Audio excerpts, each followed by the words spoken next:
all the time. Good morning and welcome to the AM show, the best breakfast show on the block. And like the Gen Zs who say, that's on period. This morning, we're going to start by serving you the AM news, the very first news bulletin on the Joy News channel. And after that, we review the newspapers. To help us do that today, Professor Michael Ayamga, he's a Deputy Director of Operations at EPA. He'll be joining us to review the newspapers. And of course, sports comes right after that. And then we look at the biggest stories in the country. And today we want to focus on Bawku. We know that representatives of the feuding factions arrived in Kumasi on Monday to report to the Asantehene Otumfuo II. Now, the mediation process, spearheaded by the Asantehene, is scheduled to commence today at the Mesha Palace. We have our eyes there and we'll bring you every little detail as that unfolds. Also on the show this morning, we know that government faces challenges in meeting its annual obligations for vaccine and logistics procurement, which raises concerns about the potential impact on the progress that has been made. Ghana defaulted in paying its co-financing in 2014, 2016 and 2018. Now, as a country, it's in Gavi's accelerated transition phase. Kali release every year is recommended to ensure there is no stock out. How do we ensure this is a question we're asking this morning, and we would get into a conversation on that later on in the show.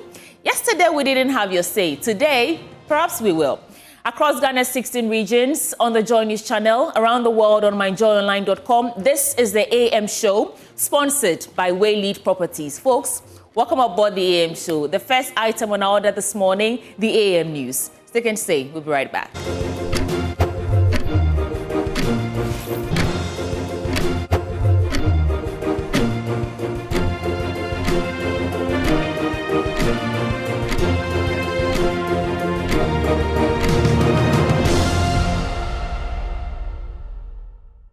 This is the AM News. I'm Sweetie Abochi. Let's get right into the details. First, hundreds of angry protesters clad in red and black, wielding placards with inscriptions, Galamsey must fall, marched through principal streets of Accra yesterday, Monday, to pile pressure on government to end the degradation of Ghana's forest reserve by repealing LI 2462. The protesters, led by media personality Okitechie Frifa Mensah, converged at Obra Sport at Kwame Nkrumah Circle and ended the first of a 3-day protest at the Jubilee House to demand an end to Galamsey. Kenneth Jesse was there and reports.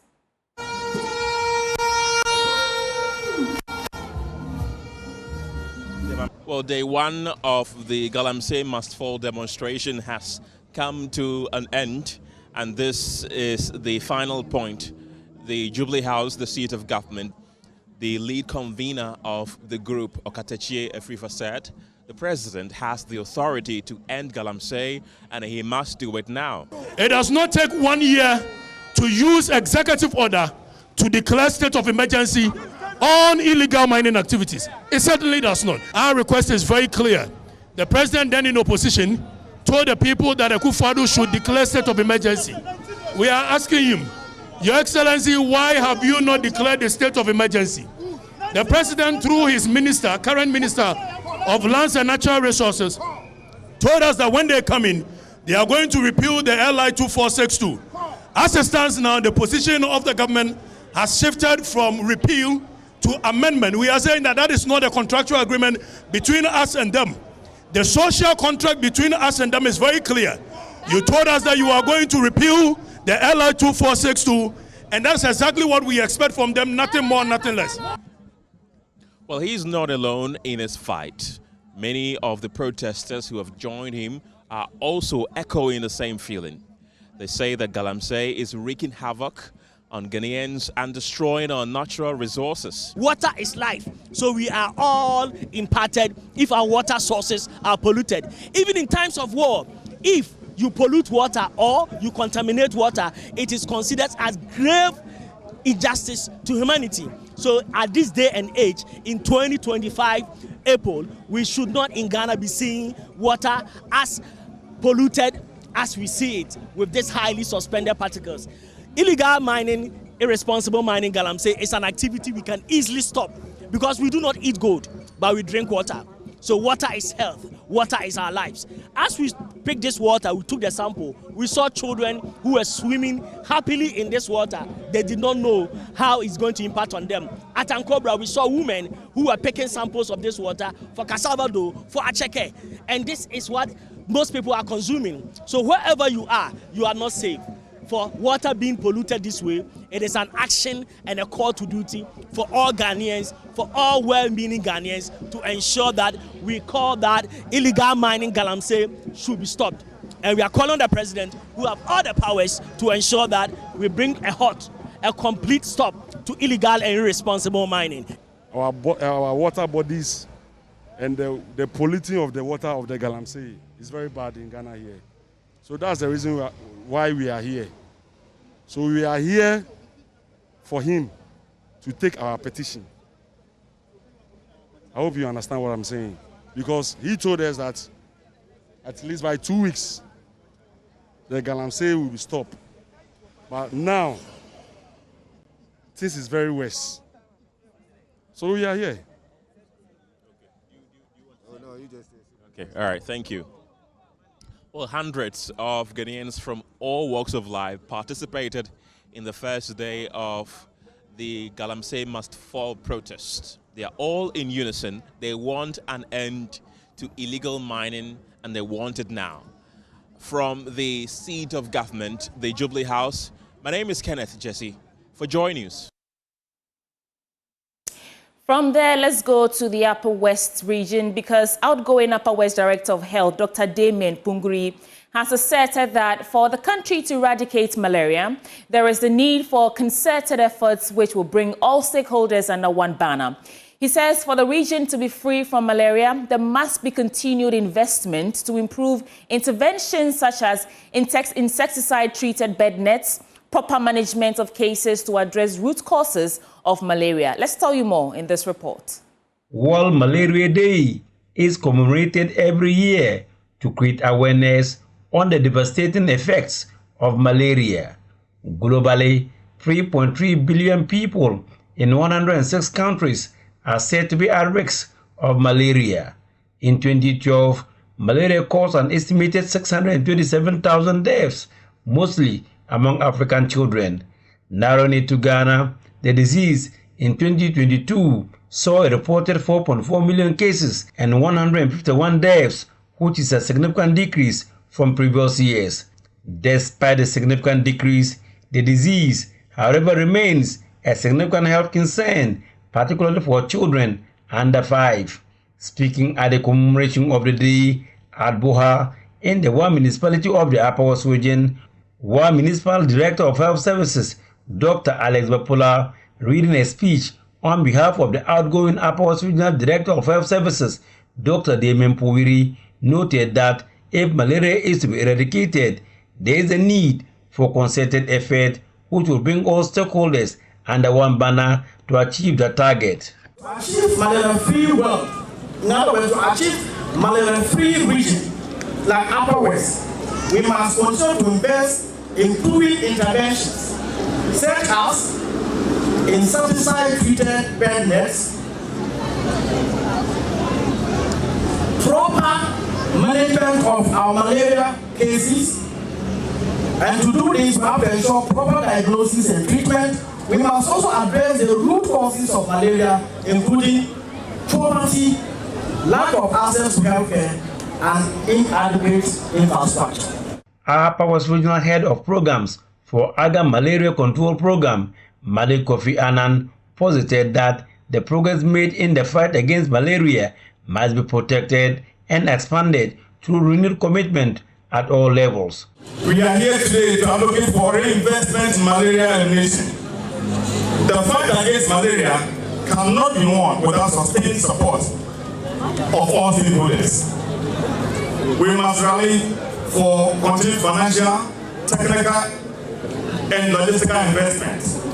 The progress we have made so far must be protected and expanded through renewed commitments at all levels. Paramount Chief of the Buha Traditional Area, Na Ali Pilpo Yalamana, who chaired the function, used the opportunity to appeal to the government to upgrade the Buha Health Center to a polyclinic. I assure you that it will help ease the workload of your regional and municipal health facilities in Wa. Reporting for Joy News, Rafik Salam, Buha. Well, if you're expecting Wa from Rafik Salam today, he missed it. Now, Deputy Executive Secretary of the Lands Commission, Jones Boedu, has revealed plans for a 6-component project to be undertaken by the Commission across the country. Speaking during the sword-cutting ceremony of a new complex for the Commission in Cape Coast, Mr. Boedu said one of the components of the project is an updated comprehensive mapping of the country, the first since 1974. Abigail Nkrumah tells us more.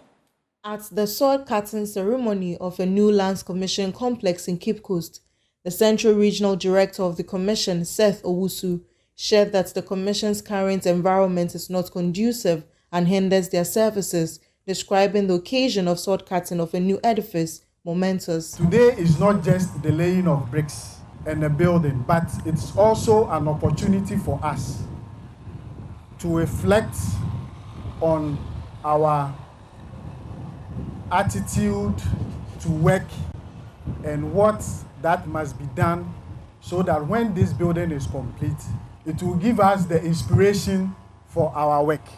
It is also an opportunity for us to serve the community with diligence and hard work. According to the Deputy Executive Secretary of the Commission, Jones Boedu, the Central Region is one of the key revenue hubs of the Commission and therefore deserves a befitting facelift as it becomes the third region to have the prospect of a new building. He also revealed plans for a 6-component project by the Commission. What we intend to do, which we have, also had approval from our ministry, is to embark on a project which has about 6 components. The components of the project are: 1, we want to provide maps, updated maps for the entire country. As some of you may be aware, the last time we flew the country and mapped the country comprehensively was in 1974.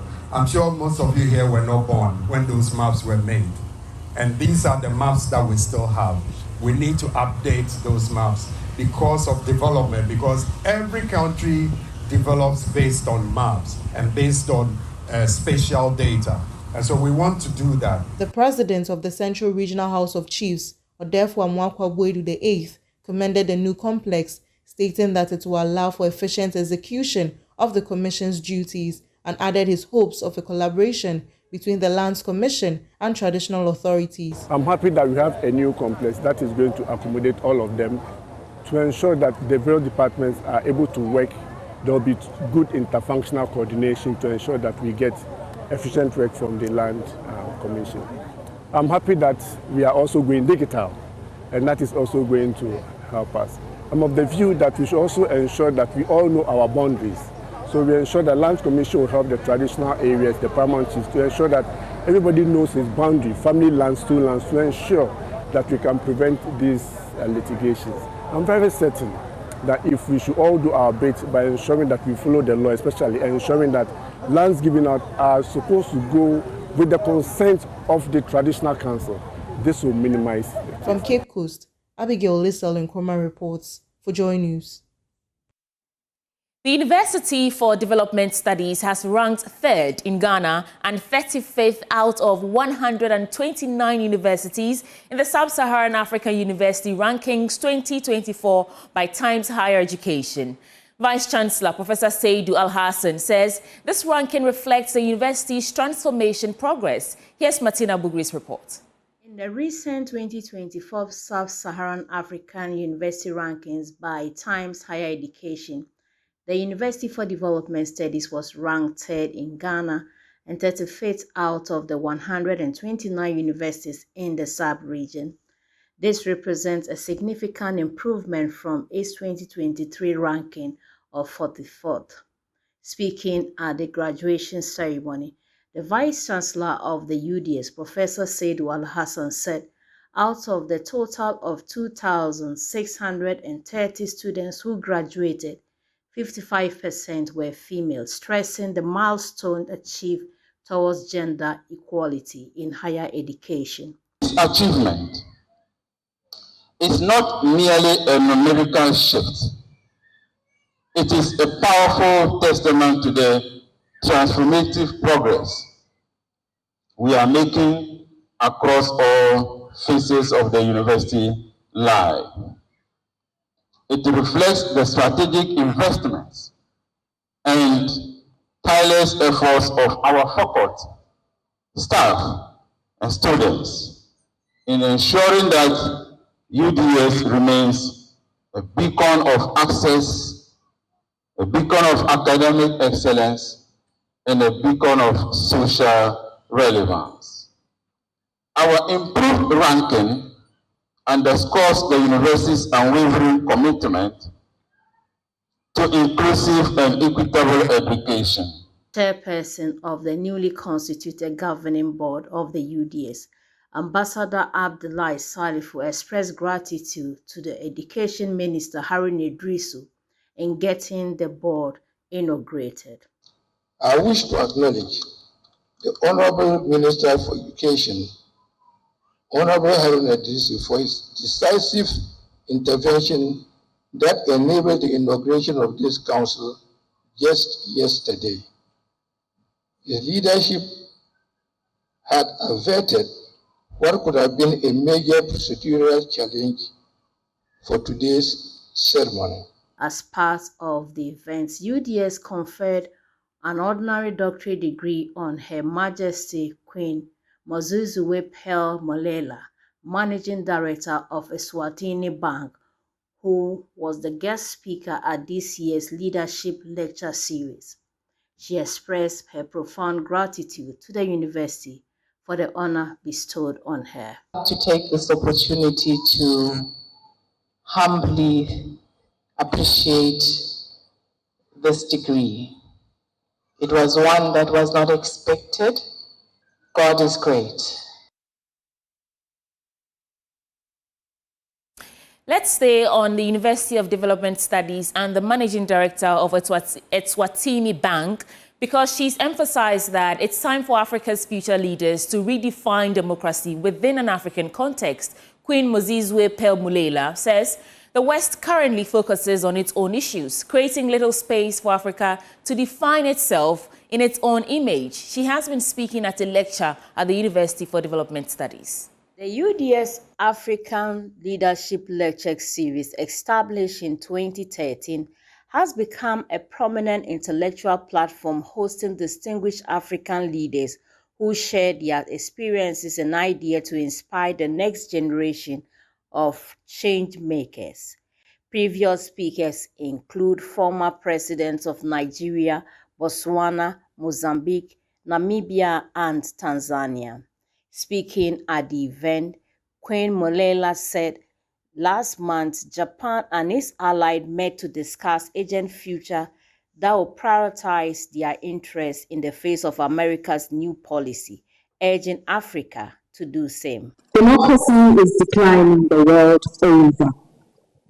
Many African politicians and commentators have always sought to define the model of democracy on this continent from a different perspective to the Western notion of what it is. With the world changing rapidly today, it is a chance for tomorrow's leaders to come up with a more refined definition of democracy within the African context. This is our chance. The American civil rights leader John Lewis once said, I quote, "Democracy is not a state, it is an act, and each generation must do its part," close quote. The fact that some Western governments are looking inward, concentrated on their self-interest, such as we see in America, means the space is now open for Africa to define itself in its own image. Last month, the foreign ministers of Japan, China, and South Korea met in Tokyo to discuss a plan for an Asian future, prioritize their interests in the face of America's new policy under President Trump. Africa really needs to do the same. She said it was about time Africa challenged itself to begin discussions on prioritizing its interests. Two well-known commentators in world and African affairs have challenged this continent to respond to Mr. Trump's America First policy. Arikana Chiombe, the former ambassador of the African Union to the United States, and American economist and Columbia University professor Jeffrey Sachs, recently suggested that the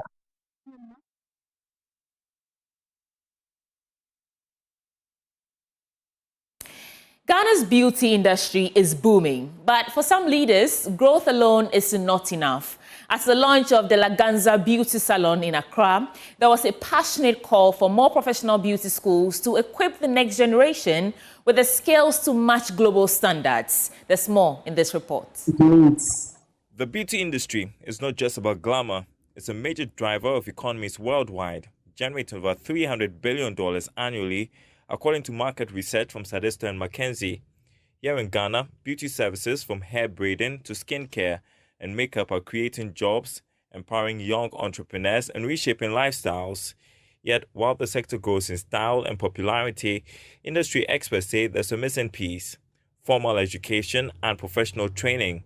One of those voices is CEO of De La Ganza, Wosinu Gadri, also known as Della, who at the launch of the Ghana branch of De La Ganza Beauty Salon in East Legon, here in Accra, called for government intervention to help raise the standards of the industry through the establishment of beauty schools. It has also been something I've noticed for long, and it's my next project. I want to also establish academy, but the government really need to provide really beauty school, because in Ghana, most of the apprentices, you do it in a salon. So if you go to a madam who doesn't learn certain basic, you also learn from there. But if you go to school with the right basic, the right knowledge, and you have apprentice, I think the beauty industry can do better. I think the government needs to also step up the game and create more really beauty school, so that the young ones can also go there and learn, and equal opportunity for everybody.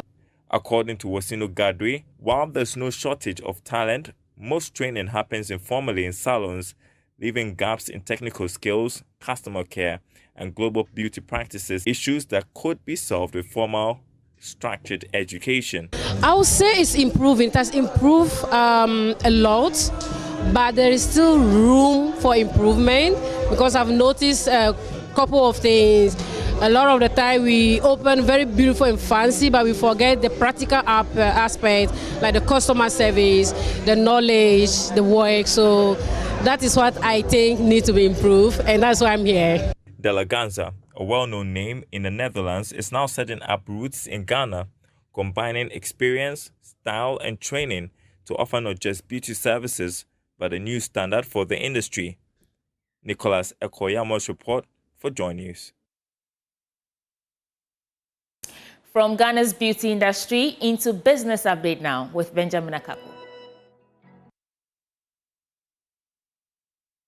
Bonjour, thank you for staying with me for your business updates. We start with the currency market.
Let's get into our stories now. An executive chairman at ABN David Law, David Ofosudote, has called for the establishment of a reliable power system to support government's flagship 24-hour economic policy.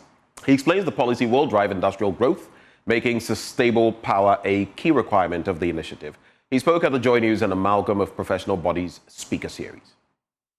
And if I take VRA as an organization, perhaps the next major change was when there was a discussion as to whether to take hydro alone or to add thermal when we had power crisis. Well, it currently has both hydro and thermal. But why am I talking about that?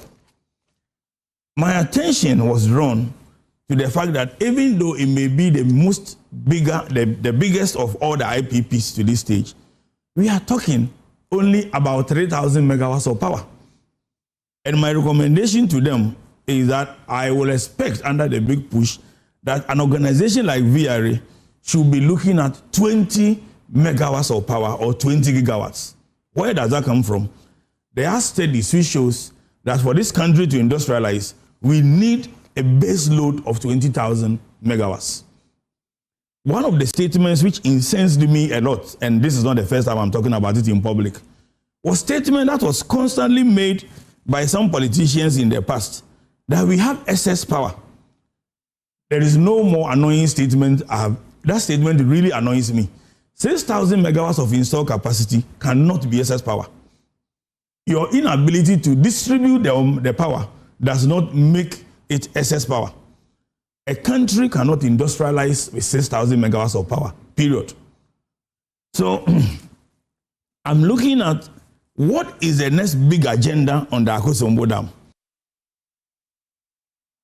Now, banking consultant Dr. Richmond Etiahene is calling for an urgent renegotiation of Ghana's mining contracts, arguing the country has received only $6.7 billion worth of gold revenue from a total value of $53 billion between 2014 and 2023.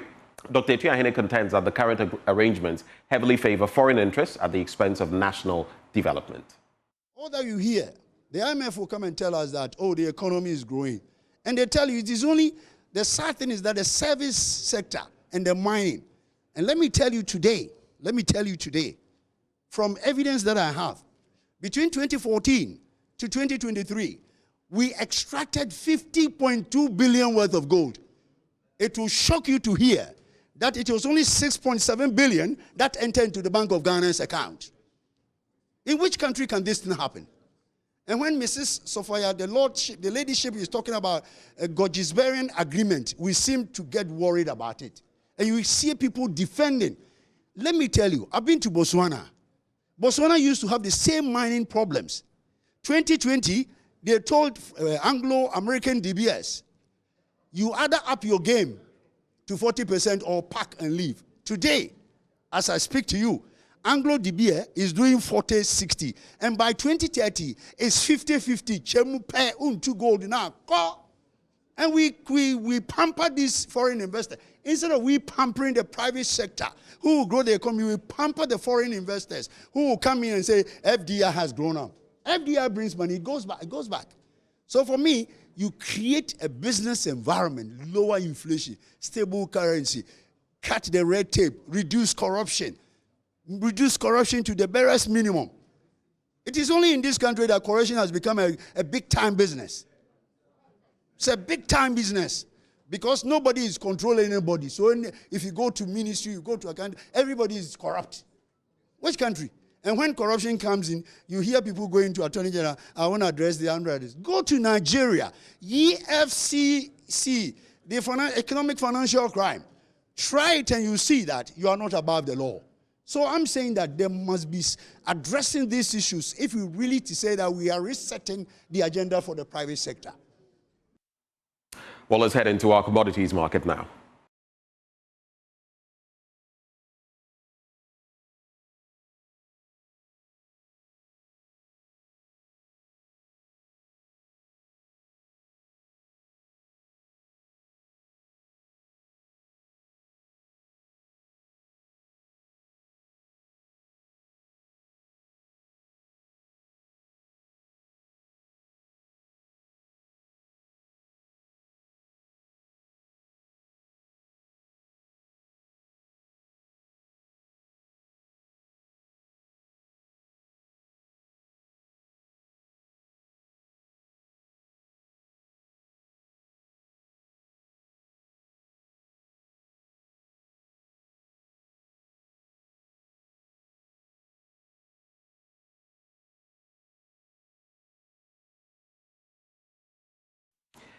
And we're capping off the business updates. I'm handing over to the lady who's looking at a Dalmatian this morning. Yeah, she's black and white. Or should I say Alewa? Alewa, black and white. I'm going to say that. Titi Amochi, over to you. Thank you, Ben, for bringing us business updates. And that wraps up the news bulletin on the AM show. You want to stay with us because now we begin the conversations, starting with the news review segment. Our guest joins us in studio, and we'll be right back.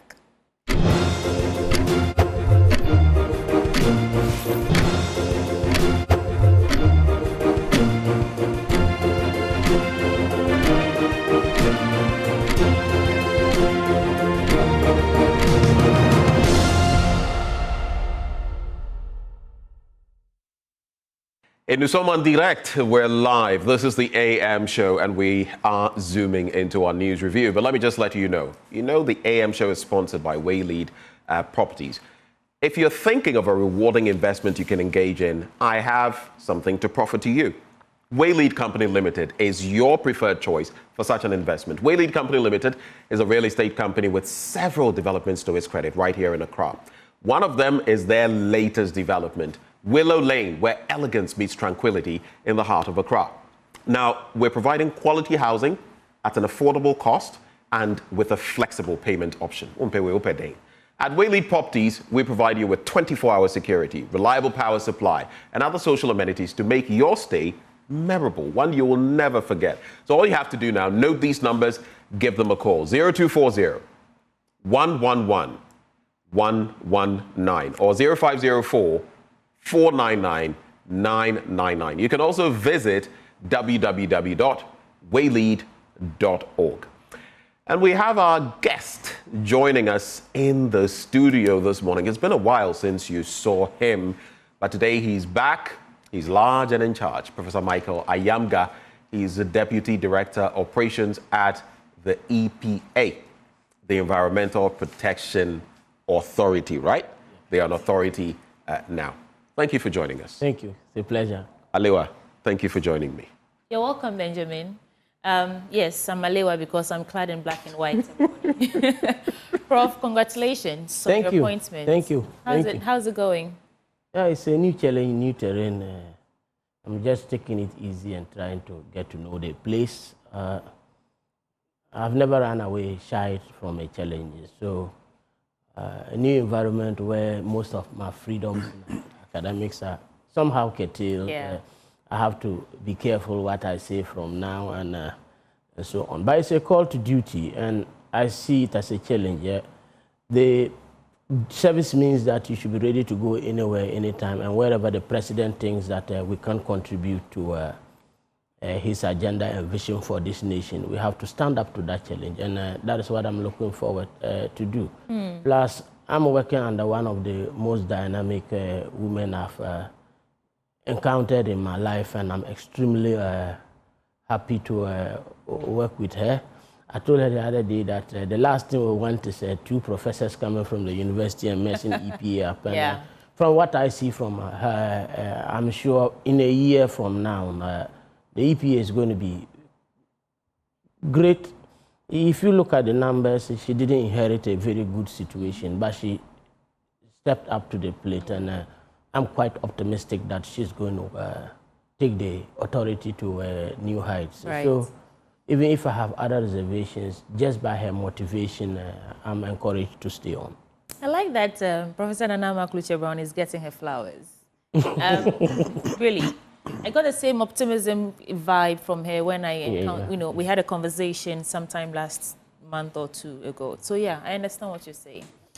Anyway, so would that be your reflections this morning for us? Usually that's okay. So yeah, okay. So then let's get into the news. No, I think I'll push him into a corner for him to tell us something else. Let's get into it. Environmental protection, but there's also sanitation, which is quite an issue in our country, especially as the rains are here. What do you think about where we are and how the EPA can feed into helping us resolve that issue?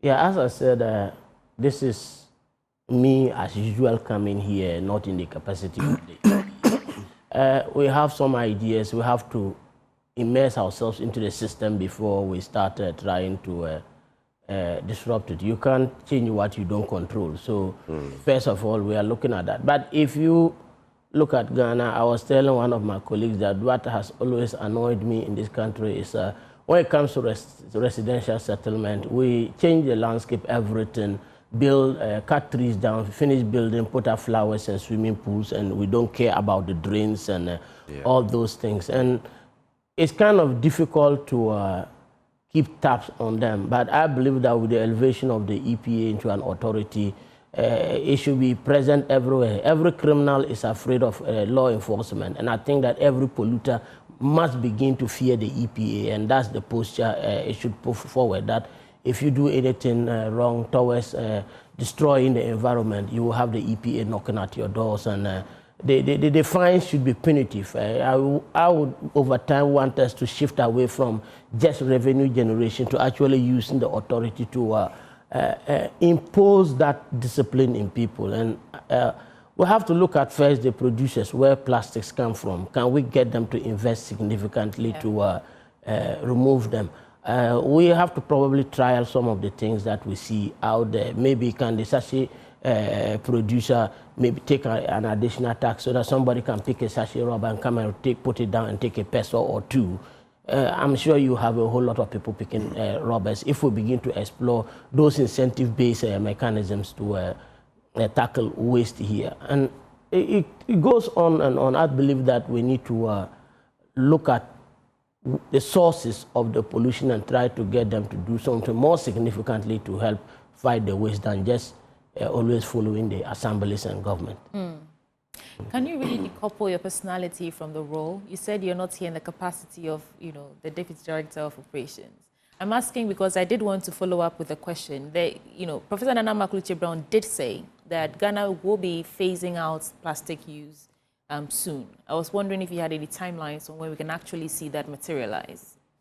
I think, as I said yesterday, I saw her say something relating to that, and it's a challenge given how we are addicted to plastics, and it's become to some degree a social symbol.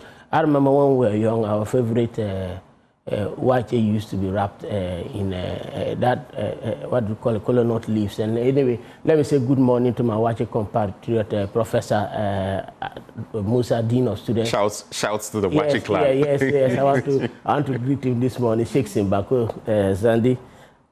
I'll miss him here. But that is the issue. Now we think that you want to buy the watch, you want it in a takeaway package and other things. So we need to take that status symbol away from plastics and maybe begin to promote challenges that will allow for innovation in food packaging and food handling over here. I think we can't confirm a timeline for us yet. Yeah, we can't confirm a timeline, but I'm quite sure. I know maybe there is a timeline. I've just been there for a few days and still going around and getting handshakes and hugs all over the place. So I want to concentrate on that for now, and then maybe next the handshake and hugs, huh? Yes, and then okay, let's do that. Then should we get into the news? Yes. It's okay. I have the Overseer, the New Republic. I'm just going to run through the headlines, and then we can discuss the stories that piques our interest. On the front page, Mahamas Ejumerura targets 10,000 startups annually. Matilda Santi Asiedu appointed second deputy governor of Bank of Ghana, and the commentary pouring in on this appointment is interesting. IMF boss commends Ghana's finance minister for strong commitments to economic reforms, and NIOP visits degraded mine sites in Elembele district. So let's get into the newspapers. Let's start from Mahamas Ejumerura targeting 10,000 startups annually, which was President John Dramani Mahama has launched the Ejumara program, a major government-backed initiative aimed at reducing youth unemployment and supporting entrepreneurship among young Ghanaians. This isn't the first initiative we're launching in this country to reduce youth unemployment and support entrepreneurship among Ghanaian youth. I wonder what's they're doing differently this time, and even how hopeful you are, But I'll get to you in a bit. IMF boss commends Ghana's finance minister for strong commitments to economic reforms. And the managing director for the International Monetary Fund, Kristalina Georgieva, has commended Ghana's Minister for Finance, Dr. Kisela Soforson, and his team for their strong commitment to fund-supported program and reforms aimed at restoring macroeconomic stability. And there's also a story here about Bawumia can't exonerate himself from blame. Dr. Paul Boachedankwa, that's a former government spokesperson on governance and security. And he's saying that blame President Akufo-Addo. In a release titled Blame President Akufo-Addo, he said justification tour, which the former vice president frames as a thank you tour, is a calculated effort to distance himself from the failures of the Akufo-Addo administration and rewrite his role in the government. I'll put a pin in that and just do the story about CJ suspension demonstration.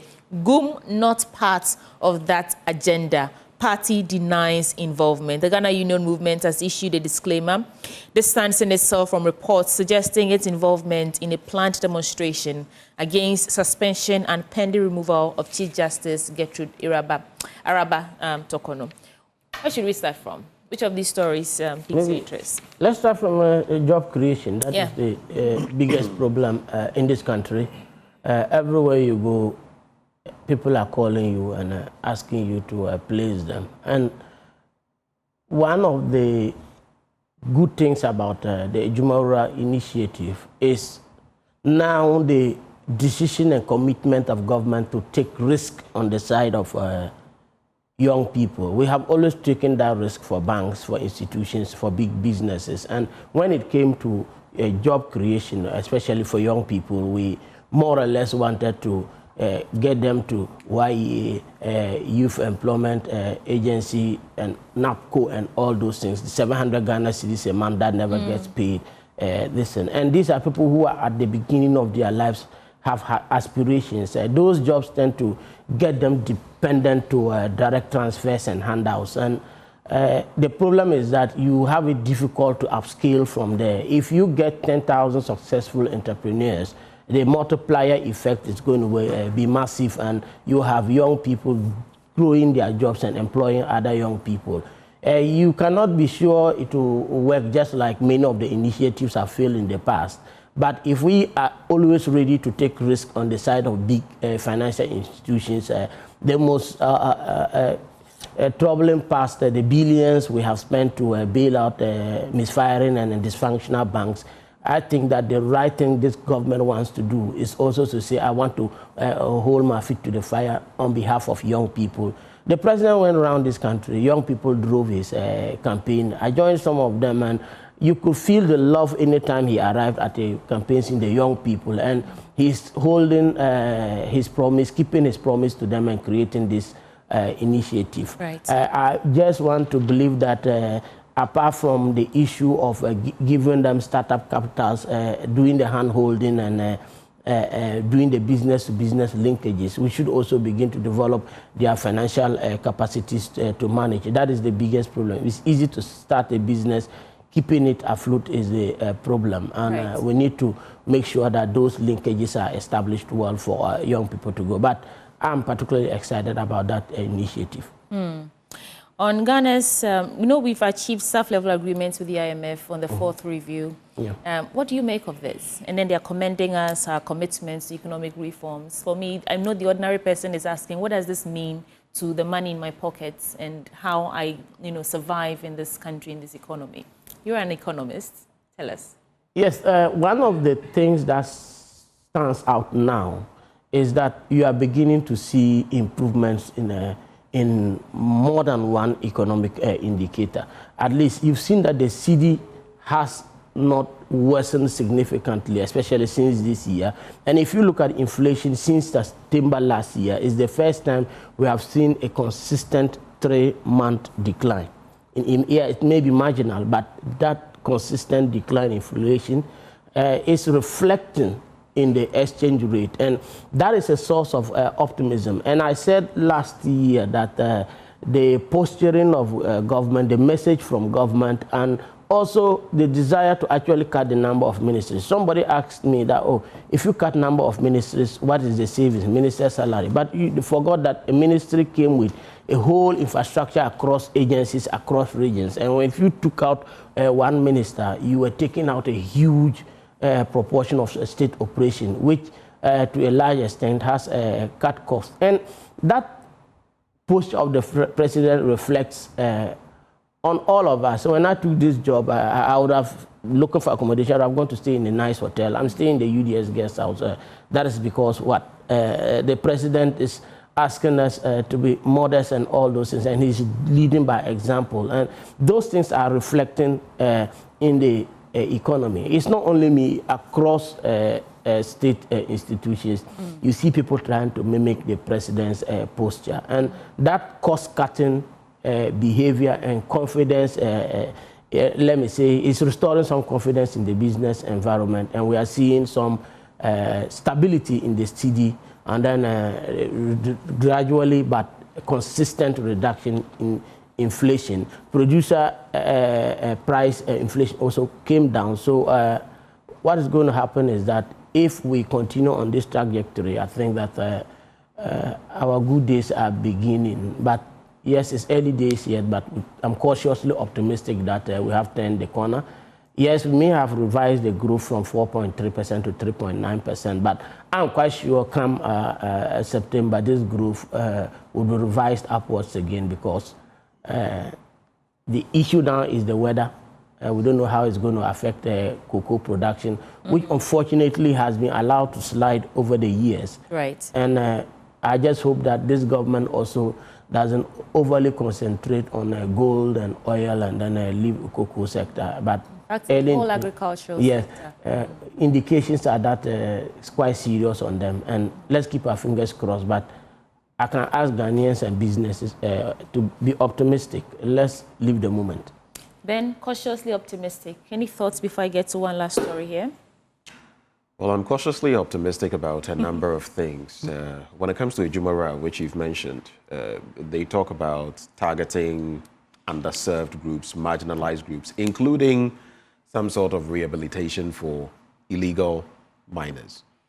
Eventually, while I always say that the illegal mining scourge is not so much about employment, it's about greed, because those who are raking in the most cash, maybe 90% plus, are not those in the trenches, those digging, clawing at mud with their hands.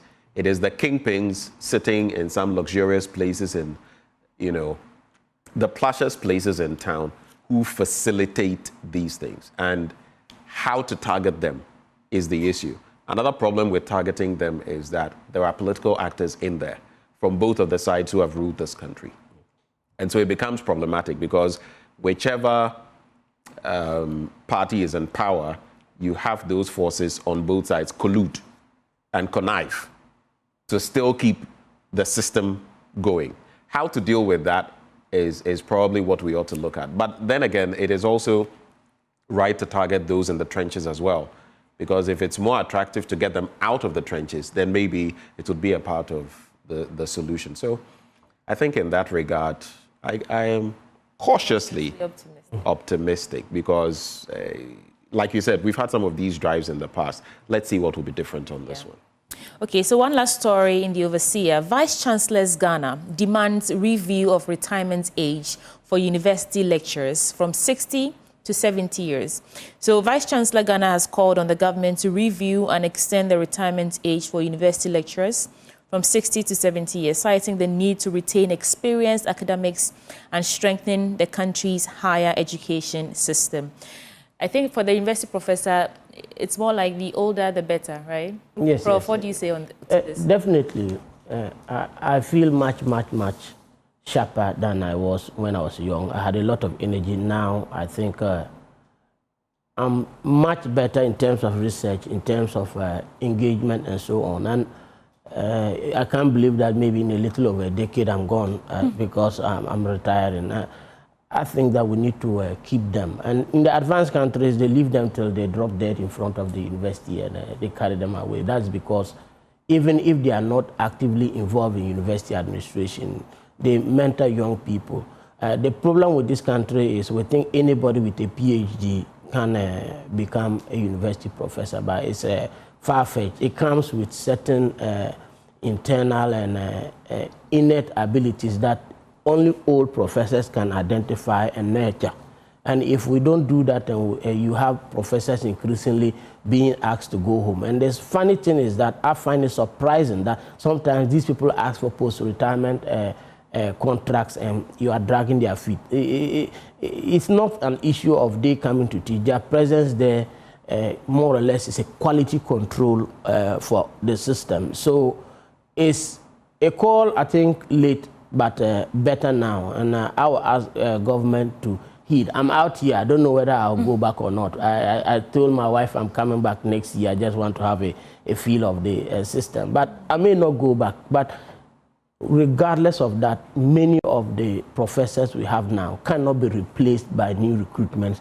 They can only be replaced by a gradual transfer of their knowledge networks and systems to the next generation. And you can't achieve that if you ask them to go and sit home. So government and all stakeholders have to see this not within the framework of revenue and the burden on the wage bill, but the quality that the stability that it brings to the system. I don't want, for example, that in my last 10 years, I shift focus from building capacities, building institutions to building my pension home and other things. And that is always the problem, that if you don't give people the stability around this time, I have a lot of networks. Do I have to direct them to my personal interests or do I direct them to institutional growth in the university? And I think that this call is going to give professors the confidence, the tenure security to still work like young people and invest everything they get to the university. So at the end of the day, I'm optimistic that one thing that's going to happen is that the universities and the education system in this country is going to benefit from this. Okay. So the New Republic next, and just two stories here that I want to do.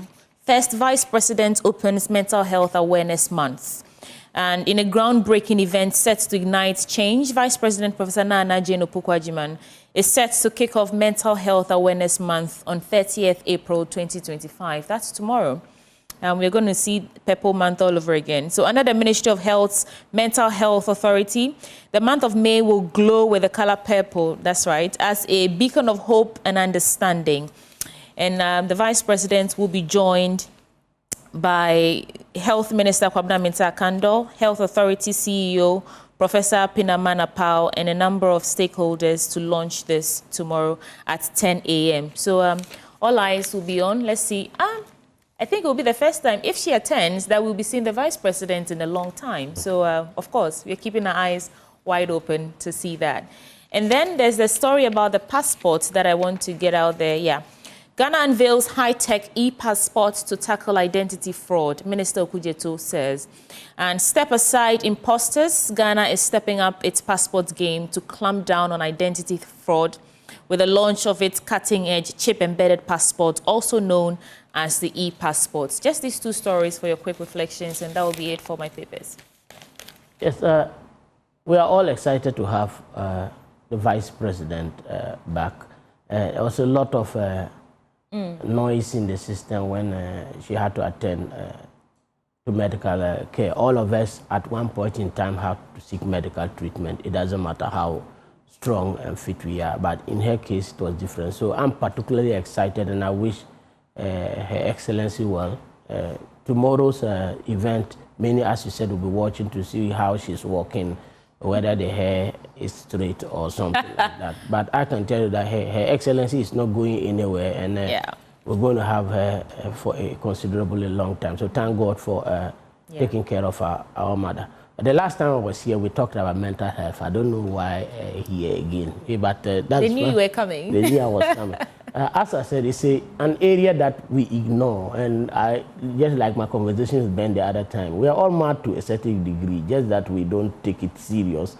And the Vice President actually putting her stamp and her integrity and image behind this would give many of us to probably begin thinking about it. At the workplace, we don't provide even systems for guidance and counseling. And you can get to work and one pressure just gets you to snap, and it starts from there. So we need to tackle that. You get to a place and you have PR, you have vehicles, maintenance and everything, but you don't have a guidance and counseling person who can sometimes help you cool off. And That is where the problems start, the depression and the other things.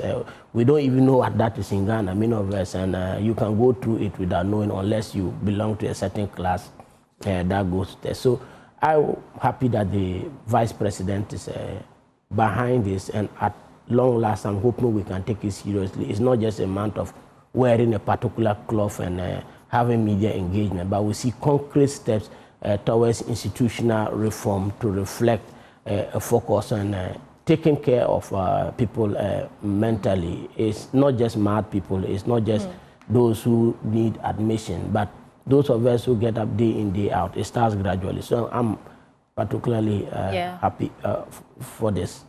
I'm looking forward to it too. I want to add my voice to it and say, take your mental health seriously. Nothing can fix you right back like a good therapy session. And we look down on, we ridicule those who go to therapy in this country as if, so you're not mentally strong enough. It's not about being mentally strong. If you need help, get help. Advocates, let's get up, and tomorrow we begin the advocacy for mental health all over again. Ben, have you had a good therapy session in a minute? I have ways of, it's like, those kettles that whistle. Yeah. When you see that you are approaching boiling point where you whistle, you just find a way of, if you don't, every human being is different, and someone's capacity to take certain things may be higher, the threshold may be higher or lower, depending on the person. It's up to you to know where, the proverbial, I can't use that word, hits the fan, and then you can deal with it. My only problem, and I always say it, is that in this country, there are not anywhere close to enough entities to help with mental health issues. Yes, we have the Mental Health Authority. How long did it take to get that? And even there, for people with real issues, because practically every workplace you go to, there are people with mental health issues. In our schools, and we take them for granted. Sometimes you see a child acting a certain way. It's a mental health issue. It's not, I guess, about them. That's not what we're saying. But the person is going through all kinds of stress, sometimes depression. That child is not acting that way for nothing. But in our part of the world, it's buga buga. Everybody for himself, God for our souls. So I think you just have to. I know. Most of the men I know don't subscribe to the Bemen soon, hardcore. We don't need mental health. Are you sure? No. Most of the men I know. So for me, it gives me that opportunity and freedom to discuss mental health issues with my friends. So I'm also just listening to you. I just wanted to say that it's good to know that the men are trying. Listen, we come from a deeply patriarchal society where men are taught to be strong and hard, and you don't have to seek help and all that. Slowly, it's changing. I think it's the younger ones that are coming up now. The older ones, maybe their time is past. They can see, perhaps they cannot see the significance of going to sit with somebody and telling the person that I'm tired, I'm stressed. You're a man, toughen up. That was what they were taught. So I'm just saying. It's changing, and I'm glad. I'm here for it. I'm here for the change. So just on that point, and that's where I'll wrap. I think sometimes I think it's like Paul as well. He says, when I am weak, then I am strong. There's no person who is so strong that person can't be weak. I think there's a saint who once said that it's like keeping a bow stretched throughout. If you keep a bow stretched throughout with an arrow, do you know what will happen? Over time, it will lose its elasticity. But you only fire when you have an arrow ready. In the same way, you can't keep your mental health or strength at a certain equilibrium throughout. You will definitely face cracks. There are times I remember my dad on certain occasions, and it brings tears to my eyes. I remember when I watched The Passion of the Christ, Mel Gibson's film, the first time. I wept. Every time I watch it, there's a tinge of, it doesn't emasculate me. It doesn't make me, anyone who knows me, when I tell people I'm a last born, they say no, because I don't act, I'm a tough guy. But some things naturally will draw tears. When the kidney thing was happening and people were dying and there was this person's story. It actually brought tears to my eyes. It doesn't make you any less human. Again, mental health no be macho mata. No. So no, but I think it's also the preparation. Let's all just face the preparation.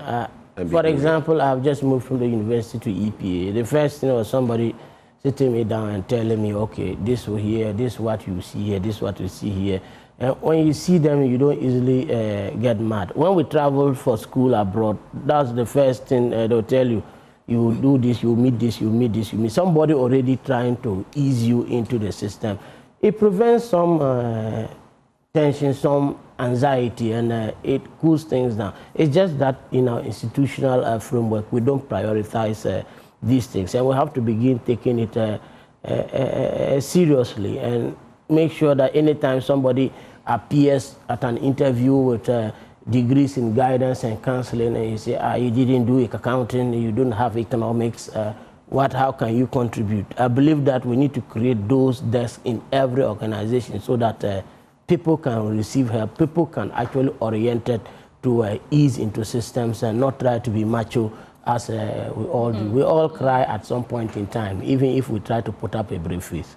Oh, that also reminds me of some programs I've studied before. Charlie, sometimes we'll be in a grade, no, Osumama, the person will forget that, no, I've sat in class with pretty elderly people, and Charlie, a grown man is on the verge of tears. Life will humble you. In addition to what you said, it's I mean, there are so many organizations who give health insurance coverage, and the coverage doesn't include mental health treatment or help. So it is also a call on these organizations and companies to include mental health in whatever health coverage or health insurance you're giving to your employees, because at the end of the day, they have to be okay up there to deliver and be productive in the work that you've employed them to do. So let's take mental health seriously. And it's everywhere. It doesn't have to be formal employment. It could be anything at all. Take your mental health seriously. I think that's that for all my newspapers. All right. Let's get to you, Doc. Yes, as I said, I don't have much to add apart from saying that we need to be very optimistic going forward. We're beginning to see signs of hope in the young people, and I'm particularly also passionate about how we tackle our environment, because we are beginning to see that reflecting on the economy. And if you read this report about our growth projections being revised down, it has actually, for the benefits of our audience, that's the Economy Times. Yes, the Economy Times. The story you're talking about is. And if the Ghana's growth projections revised as World Bank and IMF reevaluate Ghana, the core discussion here is on environmental uncertainty, the issue of drought affecting cocoa production, and uncertainty about rainfall pattern this time also affecting food production. So we are beginning to see increasingly those linkages reflecting on our daily lives now. First, it used to be far-fetched, and we thought, okay, when is this going to ring home? But the environment is now key, and I only hope that stakeholders can take the environment seriously as they take the financial sector seriously, because if we fail there, we fail with the economy. That's what I want to stress here. I'm not saying this because I'm back at I'm at EPA. I'm an economist at EPA now, so I see the nexus quite easily, and we need to maybe put some serious investment to, especially in green energy and also green growth, so that we can look at how to invest in the environment. That is a key challenge. Right. Some other headlines from your newspaper, and then we can discuss. I would like to also talk about the passport right. Okay, the encryption tonight. One of the things... The chip. Yes, apart from it also being a status symbol, sometimes holding a Ghana passport can be some way. You are standing in the queue and looking at other people flag their passports, and you hold yours tight and only make sure that the one receiving it doesn't overly display it for people to see how it is. I'm happy that that is being tackled now, but more is the security. It's quite easy to forge the Ghana passport. I play with young people a lot, and sometimes, especially Game Boys, sometimes I go and talk with them, and these are some of the most intelligent guys I've seen on earth, and I'm like, oh God, how do these people use this intelligence in fraud? So going this step higher would secure our passports. A lot of crime being committed in the name of Ghana. People just easily forge our passports, go and do wrong things, and they think it's Ghanaians. So we may not see the benefit. We may think that, oh, this is just a useless exercise, what is happening. But you travel out there, increasingly you hear a Ghanaian has done that, a Ghanaian has done that. Most of the time it's just the passports they forge. And if this technology is going to significantly reduce it and make it very difficult for the passports to be forged, it helps all of us. It is an identity document. You link it to so many activities, including your financial transactions sometimes. And I believe that it's a step in the right direction. I'm particularly excited that the minister talked about we getting passports in 15 days. If we are able to streamline that and make the electronic issuance of passport free of human influence, and then they say express, and the express is slower than the normal one, it will help a lot. So I'll give Honorable Akweretua Blackwell thumbs up for his leadership at the Foreign Ministry. I just hope this is the beginning of good things to come.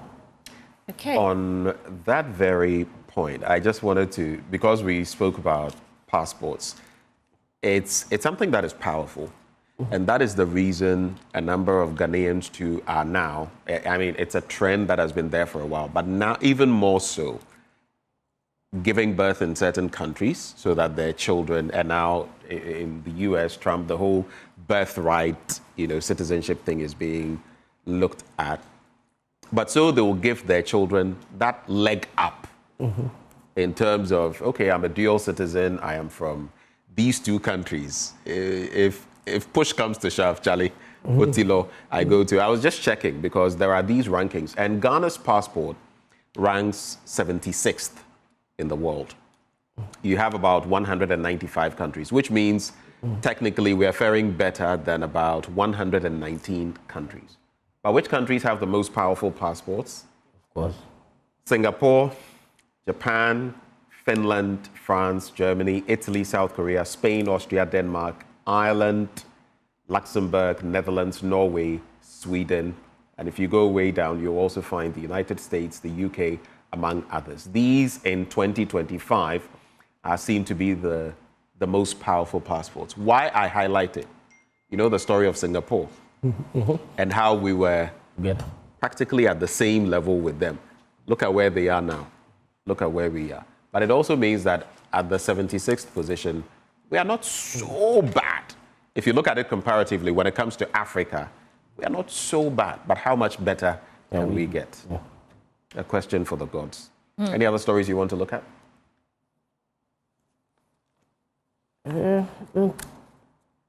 Perhaps we can get into the Ghanaian Times before. Okay. So let's do this. The main stories here. Chip-embedded passport rolled out, like you said. We did the story yesterday as well. Protesters hit across streets, demand end to Galam. There's been a lot of interesting talk about that. Stop blame game, channel energies into business creation. Richard Nikwe challenges youth. President unveils a Jumara initiative to create 10,000 businesses annually. And we've spoken a lot about that. I'll not go back to it. There are many other stories to look at. Construction begins on Central Region Lands Commission Office Complex, and hoteliers want enabling environment to thrive. So the hospitality industry, according to the president of the Hotels Association of Ghana, Edward Aka Nyameke Jr., played vital roles in the promotion of tourism, and as a matter of urgency, the government should create conditions such as reduction in tariffs to help the growth of the industry. But let me get into some other stories. There are a number of stories I want to do, so I'll just blaze through them quickly and get your thoughts. OSP drags Charles Bissiou to High Court over illegal mining offences. And former presidential staffer, Mr. Charles Cromwell Nanabenyin Onuawanto Bissiou, had been dragged to the Accra High Court Criminal Division by the Office of the Special Prosecutor for various criminal offences related to illegal mining. Mr. Bissiou, also the secretary of the Interministerial Committee on Illegal Mining, established by former President Nana Addo Dankwa Akufo-Addo, has been charged together with Anthony Thomas Owusu for 15 counts, including using public office for profit, corruption by public office, and bribery. And this goes as far back as 2017 and everything in between. The allegations of Mr. Owusu receiving for his personal profit and benefit 35,000 cedis. It goes on and on, but I feel there was never real closure to this Interministerial Committee on Illegal Mining and the fallout, including Professor Frimpong Boateng and everything he had to say about it. I think perhaps this would be the best time to take a purposeful dig into it. Partly why I say this is usually when there's an administration in power, as we have shown, that administration is usually very reluctant to delve into issues that will give it a bad name. While I personally feel that if you do it well, people will rather have trust in you that if the wrong is being done, you will expose it. But they always think it will give us bad press sometimes. So I want to see an end to that. Let me chip in. Attack on Chief of Army Staff in Bawku false. That's according to the Ghana Armed Forces. And they are saying that that never happened. It's monumental on a day like this when the Otumfuo begins his work as far as helping to bring peace to Bawku. And NFA, the last one I'll do for now, moves to check copyright infringements by radio and TV stations. The National Film Authority says it's working with the relevant security agencies to investigate and sanction radio and television stations that broadcast content without proper authorization. The move comes against the backdrop of growing concerns about rampant copyright infringements by several television stations across the country, a situation the NFA warns is threatening the integrity and sustainability of Ghana's creative ecosystem. And I'm sure it's also partly on the back of Bimbo's, rhetoric. I still have some personal issues there. She's not been able to name the TV channel that is airing her content. Oh, I see. I have my personal thoughts on that. Copyright, yes. In our part of the world, though, I'm not saying copyright doesn't apply, but there are certain nuances to it. Yes. I think I just wanted to add something to this Galamsey issue. Our attempt to always politicize it is problematic. And you see a situation where those involved in it know definitely that law enforcement and other people are after them. And they'll definitely try to project people who can maybe reduce that to a large degree. So I find it extremely worrying that all of a sudden we say is a political activity going on and nobody is tackling it. I believe that some effort has taken place, but we need to change the strategy. You see, it's always a cat and mouse game. Can we begin going after the gold instead of just those digging? And that is what we have to think. I've been having wild thoughts. If we have the gold board there and we are beginning to certify those who can hold gold, then we probably can begin designating some gold as dirty gold because they are coming from illegal mining, destroying the environment. And these can be confiscated and sent back to reclaim the land. Maybe go after people for possession of uncertified gold and give the money to EPA, and then we'll go and do some reclamation there with the Forestry Commission. So I think that it's a mind game. If the monies that come out of the illegal mining doesn't go back to finance further digging, I believe we can solve the problem. So we have to stop chasing these people who are quite, not stop, but not only focus on chasing people digging because they understand the terrain better than you, and they seem to be having better intelligence than many. You cannot always ensure that there are no one or two people in the network that will be working with those doing illegal mining. But can we get to a point where we begin to go after the gold? And if you work with the gold board and other stakeholders, we may even find a way of certifying gold that is coming out of Ghana done through sustainable mining. And out there, people who are conscious of the environment may shy away from either buying it. It can affect the prices. I don't know of the technology, but we have to begin exploring the other end, not just fighting Galamsey from preventing people from going after it. If we stop money from going in the financing of Galamsey, I believe it will take us a long way in the fight against Galamsey.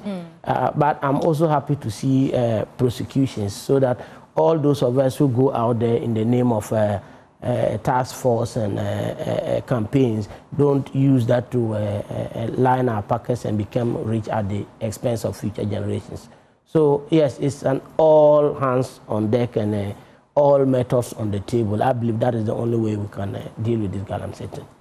Let me just chip in a bit on this Galamsey. You know, today is day 2 of the protest, and yesterday I realized that there weren't as many people on the streets as we saw last year. And not to say, I mean, I just want to encourage. There's a protester who was there, and when he was asked why he was there, he said he had protested it under Otumfuo, so he was here protesting it again, which is also valid. Yeah, it makes sense. Yeah. So I think that if you really care about Galamsey, we shouldn't slow down at this point. You know, the fight is not won yet. So let's go out there. It's a peaceful protest. We're just trying to mount pressure on the president and say, listen, you did say that you were going to declare state of emergency. You said you were going to repeal that LI, not amend it. So do what you said you will do. I'm actually just asking those who are involved, who can, pour out on the streets. Let's do this for God and country, because the fight against Galamsey will not be won if we all don't pour our voices into the matter. So go out there today and join Oketechie Efrifa and the rest of the team to register the displeasure of Ghanaians. Then. Well, let's get into some other stories. There was something I was going to say, but I guess it's come back to mind. If you reflect on it technically, and some people may disagree with me, but if you look at the imperialists, the colonial forces, and what they took away from Africa, and you look at the independence era from the 50s, at least as far as sub-Saharan Africa is concerned, and up to this point, how long has it been? In Ghana's case, 60, 80 years. I think our leaders have done quite a bit of damage if you put them side by side with the colonizers.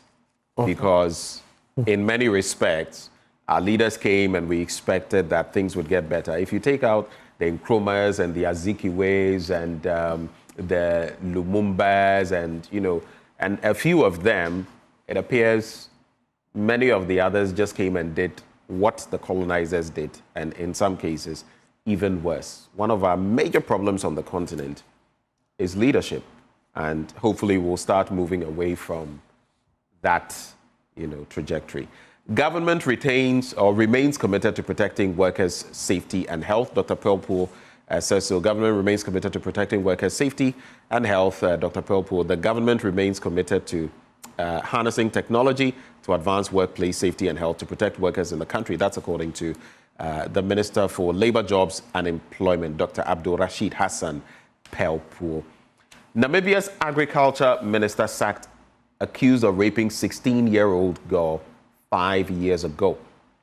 Now, he was nominated to Parliament by the President to represent the ruling party, SWAPO, and he was arrested on Saturday after allegedly attempting to bribe the victim, now 21, to withdraw the case against him, the police said. Mr. Hengari, 59, who has denied any wrongdoing, appeared in court on Monday and was denied bail. This is the first major scandal for Namibia's first female president, Netumbo Nandi Ndaitwah, since she took office sometime last month. And conclave to elect new pope to begin on May 7, Vatican says cardinals will meet next month in a secret conclave to elect the next pope, the Vatican has said. The closed-door meeting will start inside the Sistine Chapel on May the 7th and will involve some 135 cardinals from across the world, which would also mean that to become pope, whoever is elected would need 2/3, which is 90, thereabouts. There is no time scale as to how long it will take to elect the new pope, but the previous 2 conclaves held in 2005 and 2013 lasted just 2 days. And if you know anything about the history of the church, it's also about changes that had to be brought to bear many, many centuries ago. I think it was 10-something when there were some interesting scenes in the church. So there you have it. 3 stories for your reflection. After this, I'll do 2 more, and then it's a wrap. Prof? Yes.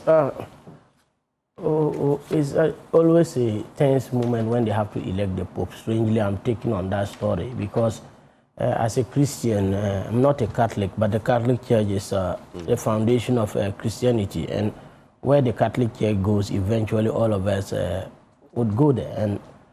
And praying that this process goes quite well and we'll have a pope soon. But it's always an anxious period, and you enjoy it as you see black smoke changing colors up there. So I wish all Africans have the best of luck. Africa can do with a pope, and I believe it will, if for nothing at all, get us believing in ourselves more. So we're looking forward to it. I was looking at this story of still our energy sector, the finance minister inside here. Sorry for not taking, but Otumfuo talking about the energy sector still remaining our biggest challenge. And you hear, of course, demonstrations against and also resistance to the privatization of ECG and the rest. I'm one that was strongly against privatization because I believe that energy also has national security and survival implications. But it gets to a point where you look at how our energy sector is going now. It is linked to our economic revival. And you ask yourself, can this system as it is be normalized? And the answer is largely no. You need at least some level of participation, if not all. We need some level of private sector involvement in it to curtail the issues of mismanagement. You look at these missing containers now, and you see that the allegations are going left, right, and center. And it's not only one individual or in one political party. At a certain point in time, people you expect that were more or less some moral compasses in our country, you find their names being mentioned in this thing. It tells you how complicated the ECG thing is. And I believe that some private involvement at some certain stage would bring some sanity. The stories are bizarre and worrying, and we cannot have the backbone of the economy subjected to this level of uncertainty. We are likely going to go through another economic downturn if we don't face the energy crisis head on. It's a ticking bomb, and unpopular as it is, that discussion maybe has to go on, and I believe that all stakeholders have to see it quite differently. Otherwise, we are going to find it difficult to grow beyond that 6-7% and those things. Yes, we may manage some growth, some infinitesimal improvement, but if we are to grow as a country, we need to privatize this. And people are afraid of cost, but I've seen in some places where the privatization has actually brought down the cost because of technology. And that is one thing that people have to look at, that technology actually has the potential to bring energy cost down. And if that is where we have to go, I believe all stakeholders have to move away from the fear of somebody holding us to ransom because they're taking over our energy infrastructure. And let's allow some participation. There's no one here, like maybe I'm just saying that because I don't know how you live, who is more resistant to private sector participation or takeover of key state enterprises. But it gets to a point where you have to ask yourself, given the current realities, the current global trends, is it realistic to operate the models we are doing? Can we have safe private sector participation? The government should still be a key stakeholder, but at some point we need to take that bold step and move forward. What you're saying brings to mind a question. We say this is the Ministry of Energy and Green Transition. At what point do we start transitioning to green energy? There are many countries, I mean developed countries. I was reading an article, is it Japan or so? They've installed some sort of technology in the ground. So when you step on the ground, you're powering the city.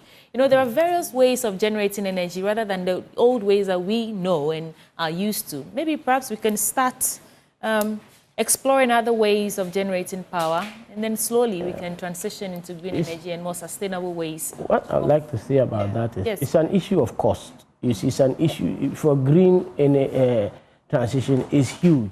And that's why the president has seen the need to more or less designate the Ministry of Energy to be a Ministry of Energy and Green Transition. The green transition requires us to build a robust economic system that involves us looking at green financing, building our infrastructure to, if possible, begin issuing green bonds and other things to finance this energy transition. Yes, the technology is there, but the initial investments are quite high for developing countries. And to do that, we need to find somebody willing to invest in it. We are already having crisis getting external funding. Now, what I think we could do is also to begin to explore the areas of green financing. And the Ministry of Energy, as part of its responsibility in ensuring that there is green transition, has to work with the Ministry of Finance to build this infrastructure so that we can leverage whatever resources are available through green financing to invest in this massive green technology and then bring down the cost of energy eventually. That's what I think we need. Right. I'll wrap with these stories very quickly. Dr. Nyahota Maklo cautions against corruption in political and judicial systems. A founding member of the New Patriotic Party, Dr. Nyahota Maklo, has cautioned that Ghana risks a mass revolt if entrenched corruption within both political and judicial systems is not addressed. He accused successive governments since independence of perpetuating corruption, describing it as a national canker that permeates all levels of leadership, including the youth entering politics. He lamented the country's slow progress despite gaining independence over 6 decades ago, drawing comparisons with Malaysia, which he said started on a similar footing with Ghana. He was speaking at the West Africa International Press Limited, that's its 2025 Eminent Africans Global Integrity Conference and Awards. And I'll wrap with this. Dr. Bawumia's thank you tour message should be solution-driven, Professor Ali Duseidu says so. A senior lecturer at the Department of Political Science and Research, fellow at the Center for Asian Studies at the University of Ghana, has criticized the timing and messaging of the New Patriotic Party's flag bearer, Dr. Mahmoud Bawumia's ongoing thank you tour following the party's defeat in the 2024 general elections. According to him, the focus of the tour should have been less on recounting the reasons for the party's loss and more on presenting solutions and a clear path forward. I'll quote him here, and that's it. The thank you tour at this time is not the most appropriate. I was expecting an internal consensus on the right strategy. When you go to the people, you shouldn't just tell them why you lost. You should tell them what you are going to do to fix it, he said in an interview on Joy News on Sunday. That's it for me. There's a story here I just want to put out. You can read it for yourself on myjoyonline.com. Late Nigerian gospel musician Osinachi's husband sentenced to death by hanging. And I'm just happy to hear this. I have no sympathy for abusers, manipulators, people who want to suck the life out of you even before you die. And so if the courts has sentenced this man to death by hanging, I say, hey, justice. Prof, thank you so much for coming. Well, death is...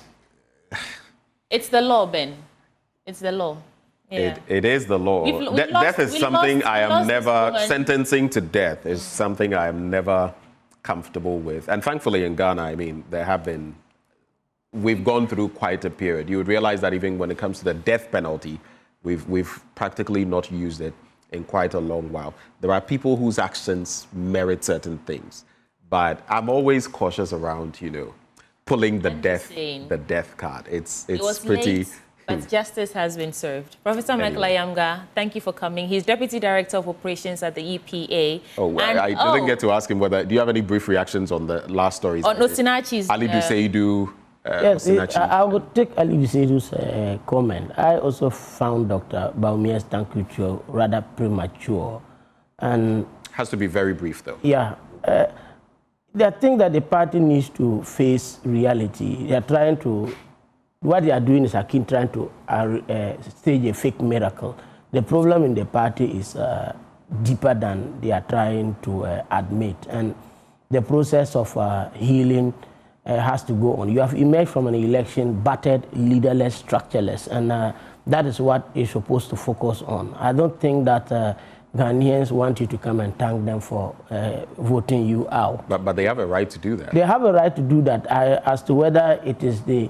You see, I want to have a robust political alternative in this country, regardless of where my allegiance goes. So it is not realistic to see people already trying funny things to stage a claim to the current state of the party. So when you see people telling lies about either planes flying and dropping cocaine or other things, it's just that they think, okay, this is something I have to do to stage a claim in the party now. I don't think all we are seeing is solving new patriotic parties through challenges, and they need to be realistic to themselves. Or happy birthday to Jada Notutu Enumunyam Kwesi Owusu Odame of Mary Mother of Good Counsel School. As was said of the boy Jesus at the age of 12 years and Daniel, so will your life and experiences be all the days of your life, in Jesus' name. It's from your parents, Jada, your sister, and the extended family. Also this one, from a secret admirer to Evelyn Kofi in Takrady. Happy birthday. May the Almighty God protect, guide you, and grant you long life. May all that your heart desires come to pass. Enjoy your day to the full. Why do we write this thing in Ghana, though, to the fullest? What does that mean? To the full. And it's... But anyway, these are two requests I got, which I have put out. I have duly done my job. Enjoyment they want you to get to. And that wraps the news review segment. But we cannot go without ushering in the man who refuses to give us some press ups, but he's doing it. 2, 3, 4, 5. Do it well. The waist go down. It's okay. 4 penalty here. Abdullah, everybody. Benjamin, 5, it's okay. He's in 6, suit. 7, 8, 9. Okay, it's all right. Please, let's give it up for Muftad. Yeah, like that. Please stay. You catch a break. Today. We'll not come back to this next again. She'll catch you. See, we don't even ask you what's coming up next. Take a break, and Muftad will come back with sports. Remember that the AM show is sponsored by Waylead Properties. Muftad, take it away. And coming up, we'll be talking about how the KGL Foundation has had to extend their relationship with the Ghana Football Association the next 2 years by providing about 20 million Ghana cedis. And also, we'll be talking about the UEFA Champions League tonight, Arsenal versus PSG. Join us at Hotel Palace by Eagles, Pounds by Eagles rather, tonight, as Joy Sports brings you every single thing you need to know about the UEFA Champions League. But first, it is going to be the KGL partnership with the Ghana Football Association. Details shortly. The renewal comes after the expiration of the 14 million Ghana cedis deal, which lasted for 4 years.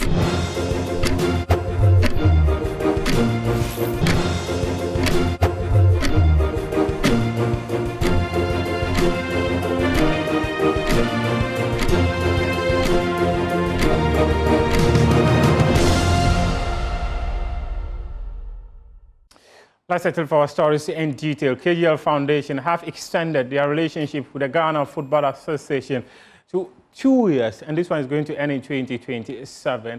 This relationship will see the Ghana Football Association get about 20 million Ghana cedis for the development of grassroots football. My colleague Elam Benaya Dafiamakbo was there and has details in this report.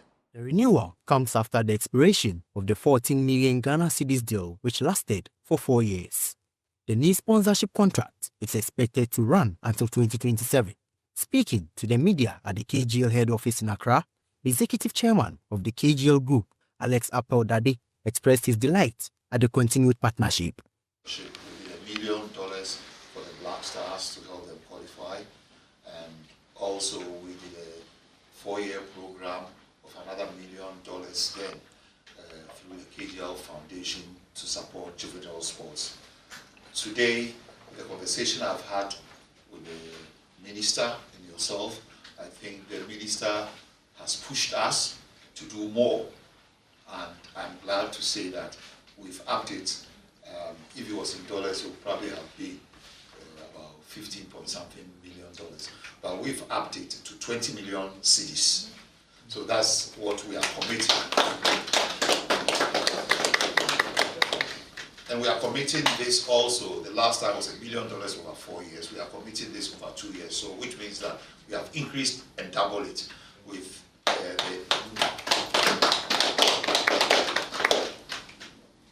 So the minister has pushed us very hard to do this, reminding us about our responsibility as corporate citizens. So, Minister, your push has borne fruits. So the GFA should be also grateful, and Kate's stewardship has given us confidence that it will be put to good use. So thanks. Making his first media appearance for the first time since his appointment as CAF's second vice president, GFA President Teto Kreku also expressed his gratitude to the KGL group for their continuous support. On behalf of the FA, we are very grateful for your determination to see us succeed. We are very grateful for your avowed commitment to see Ghana football go beyond the lines in which we find ourselves today. And we believe that your investment in this game would even go beyond the national team.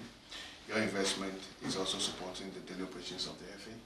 Your investment would ensure that everybody within the football ecosystem benefits from this, for which we are very, very grateful. We will put the resources to its proper use. My sector minister, obviously, is somebody who wants to ensure that all the T's and all the T's are dotted. Is that how we say it? All the T's are crossed and the I's are dotted, yes. So we would ensure that the resources are put to its appropriate use. We are very grateful, and clearly Ghana football will take a different pathway from today. Thank you so much. In the last African Cup of Nations, Ghana exited at the group stage. In fact, the last two editions, the Black Stars have not been able to progress to the next phase of the competition. Former Black Stars assistant coach Maxwell Konadu says that prior to the departure of former head coach of the senior national team, Milovan Rajvac, he had suggested that the team needed to go through what he described as surgery. According to him, many of the players were never willing to show up for the tournament, hence the failure of the team during the African Cup of Nations in Cameroon. A difficult moment. You know, we went to the pre-tournament campaign in Qatar. Yes. And we hardly had players to even train. You go to training, 7 players. Is that what contributed to you for your woeful? I think it played a significant role in us not doing well. You go to training, you have no team to train. And believe me, listen, we had 95 or 98% of the squad and trained only once. The following day, we flew to Cameroon. That is what happened. So we went to the tournament unprepared. But even if you went to the tournament unprepared. And we were expecting Kudus, and he didn't even show up. I wrote to his club then, and I don't know if he was in Ajax. I wrote to Ajax about how you people were waiting for him and all that. And they told me categorically that they didn't understand why people were waiting for him to come, because the boy was injured. It was injured where? You people didn't believe that he was injured? These Europeans, who never believed them. but one thing I want to understand is that in as much as you would tell me that you people didn't have enough training sessions, I was also made to understand that then coach Milovan Rajvac has said that the team needed to go through surgery. Did you hear that? Did you ever I heard that.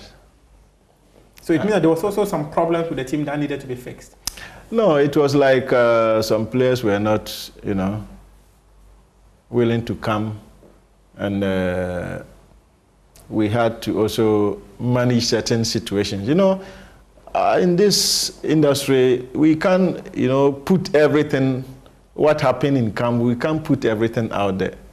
We are still in the industry, and we need to protect it and make sure that we paint a very positive image of our football. You see, when we are all building the nation using football, we don't have to. Sometimes when certain dirty things happen, we can come out and tell ourselves. But we can't throw everything out there, whatever happened in camp.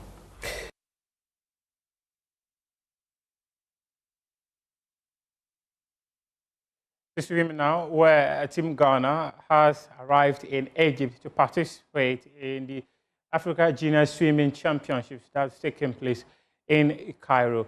My colleague Haruna Mubarak met the team at the airport before they flew to Cairo for the competition, which starts tomorrow.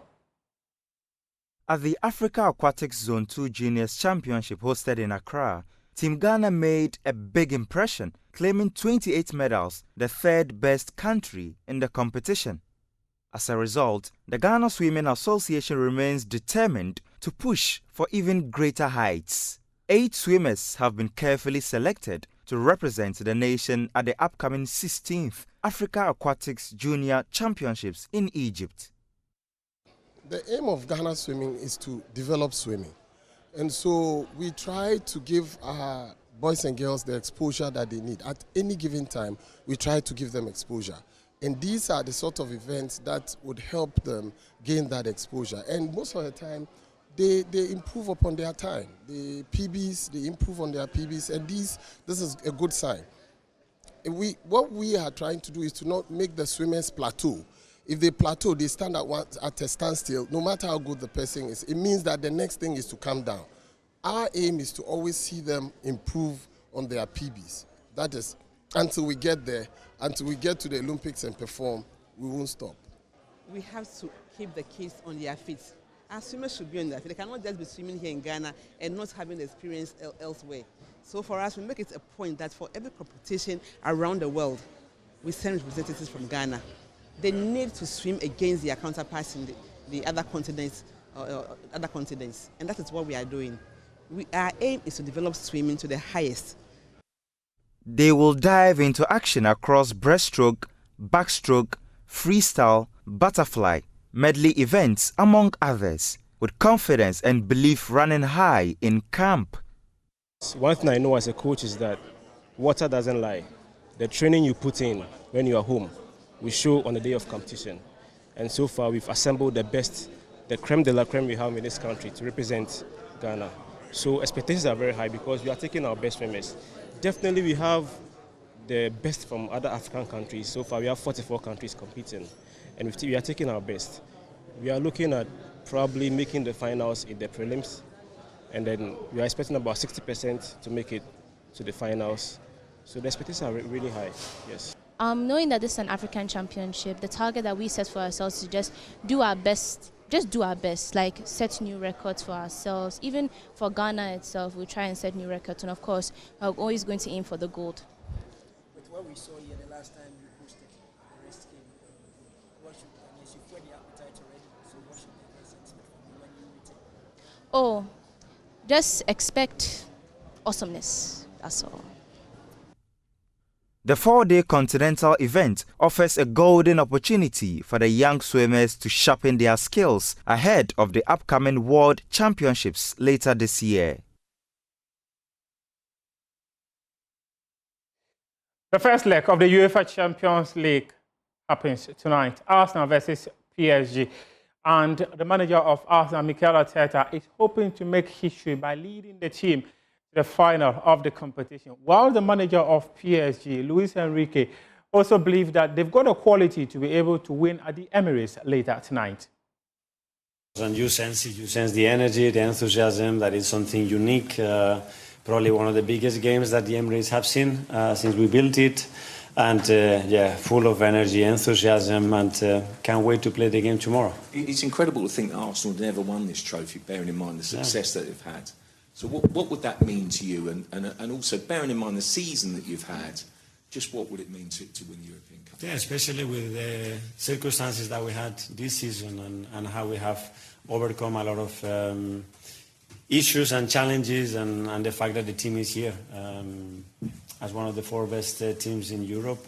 It tells about the mindset, the spirit, and how much we really want it. So, yeah, we are making history. It's a beautiful story right now, but we want much more. Simple? Tomorrow more, I told them, and I'm not exaggerating when I said, guys, bring your boots, bring your shorts, bring your T-shirts, and let's play every ball together. You know, you want to do something special, that place has to be something special, something that we haven't seen, and I really hope that everybody that comes tomorrow to to the Emirates and everybody's watching and following us, it brings that energy with them. Dave Guardian? Do you feel the weight of history? Arsenal obviously never won this tournament, and it's only the third semi-final. Is that sort of a big part of this? You feel it, especially because we have, fortunately, a lot of people that has worked at the club for many, many, many years, and they've never been in this position, you know, so that tells you how unique and beautiful it is. And yeah, it's the nicest competition for any European club. We never done it, so we need to earn the right to be in that final, and everything is going to start tomorrow. Does it help in any way that you've knocked out English clubs in the previous 2 rounds, even if it's just mentally? Well, I don't know. Maybe it's a question for me, Mr. Arteta. But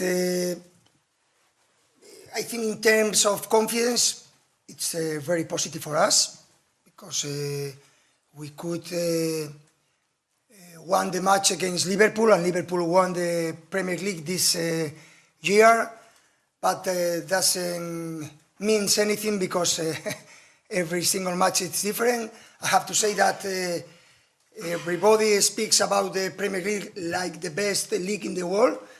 I don't know if I have to agree or not, but if I agree or not, but we are full of confidence. I'm looking forward to playing the semi-final.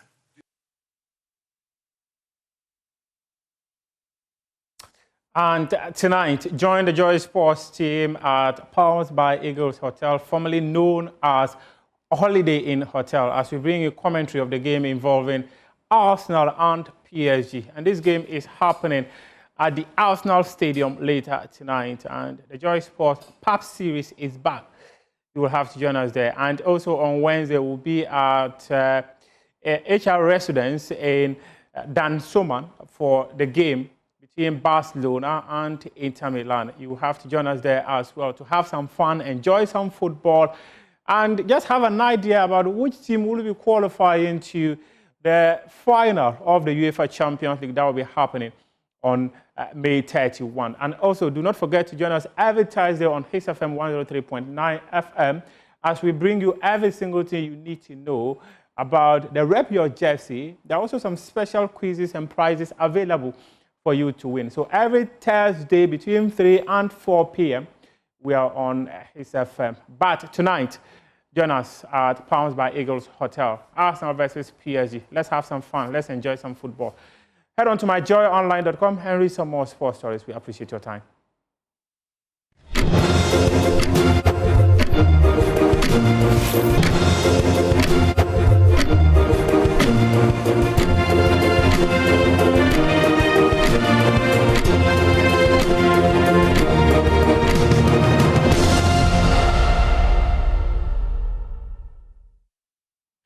Welcome back on the AM Show. Before we get into our big stories, the AM Show is proudly sponsored by Waylead Properties. And of course, you know what they are offering you, that new package they have for you, Willow Lane. You want to invest in that.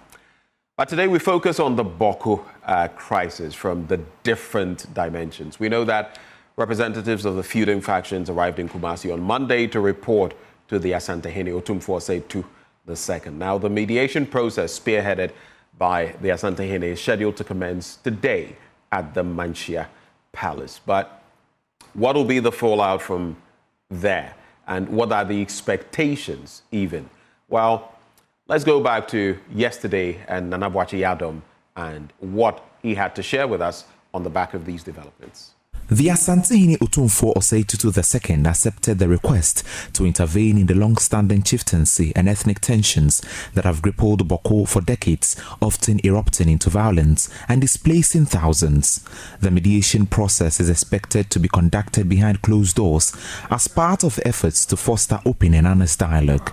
The feuding factions reported to Manchia Palace on Monday for the commencement of the mediation process. Teacher Safo Kantanka is a monarchical historian at the Manchia Palace. He highlights the significant role the Asantehene will play in the mediation efforts. Important, Asantehene has already told them that all guns should go silent. Nobody should fight until he has finished his mediation. And they are still fighting in a way, but I believe strongly that tomorrow we'll see the beginning of the ceasefire. Well, the Dagon issue was among brothers. So that makes it a little different from a case where it's between two different groups. That is only the difference. Otherwise, it's about the same thing. Because, you know, anything involving a conflict requires a high degree of security. So no one should be told that there will be security issue, strong security measures. According to Teacher Kantanka, the engagement with the factions will lead to finding lasting peace in Bawku. You will not expect much. It is only when we have got to second or third step, getting to the middle of it, that you can deduce something out of it. But since they are going to meet for the first time, it will be very difficult to tell how it's going to work out. In any case, it will still work out well, because since they have agreed to come and meet Otumfuo and accept him as the mediator, it is clear that everything will work out well. And so tomorrow we're expecting both of them to be at the palace with their Santini and then government officials joining. And so you believe, hopefully, that there's going to be a resolution to this? Absolutely, but it's not the final solution. It's the beginning of the solution. The Asantehene is expected to engage the groups with other stakeholders, including chiefs and government representatives. It has been a very busy day with heavy security here at the Mensha Palace as we await the arrival of the factions in the Bawku conflict. The extensive engagement with the Asantehene is expected to take place tomorrow. For Joy News, my name is Dana Boache Danko-Yadom, Kumasi. Well, we have our guests joining the conversation, but we start with the guest in the studio, Issifu Mahmoud. He's Member of Parliament for Binduri. And if you know Bawku, you know that it's just on, should I say, the outskirts of the area. There's also Austin Game. He's an alternative dispute resolution expert. And we'll be joined by Albert Yeliang. He's with the National Network. He's National Network Coordinator with West African Network for Peace Building, or WANEP for short. And later we shall also engage regional correspondents on some of these developments. But let me come into the studio now. Mr. Mahmoud, a very good morning to you. Good morning, and thank you for bringing me to your studios this morning. This conflict in Bawku started way before I was born, and we are still here in 2025 trying to bring some sanity, conclusion to the matter. How hopeful are you that at this point in that effort, we may actually see some conclusion to the matter? Yes, you got it right, that the conflict started way back before we were born, not you alone, but in this case... Well, I can't say for you, yeah, okay. We were born, but thankfully, the conflict used to come to a halt. We used to enjoy peace. Then once in a while, you see some 1 or 2 disruptions, a week or two, in some cases, some few months.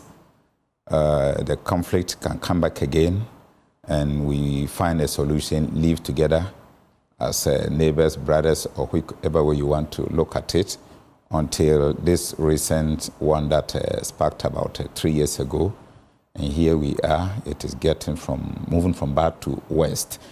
Yes, and per the question you asked me, maybe this is because we have not solved it or putting in measures enough that if we resolve it or if we ever enjoy peace, those measures are enough to check and ensure that, yes, we don't ever see the conflict again.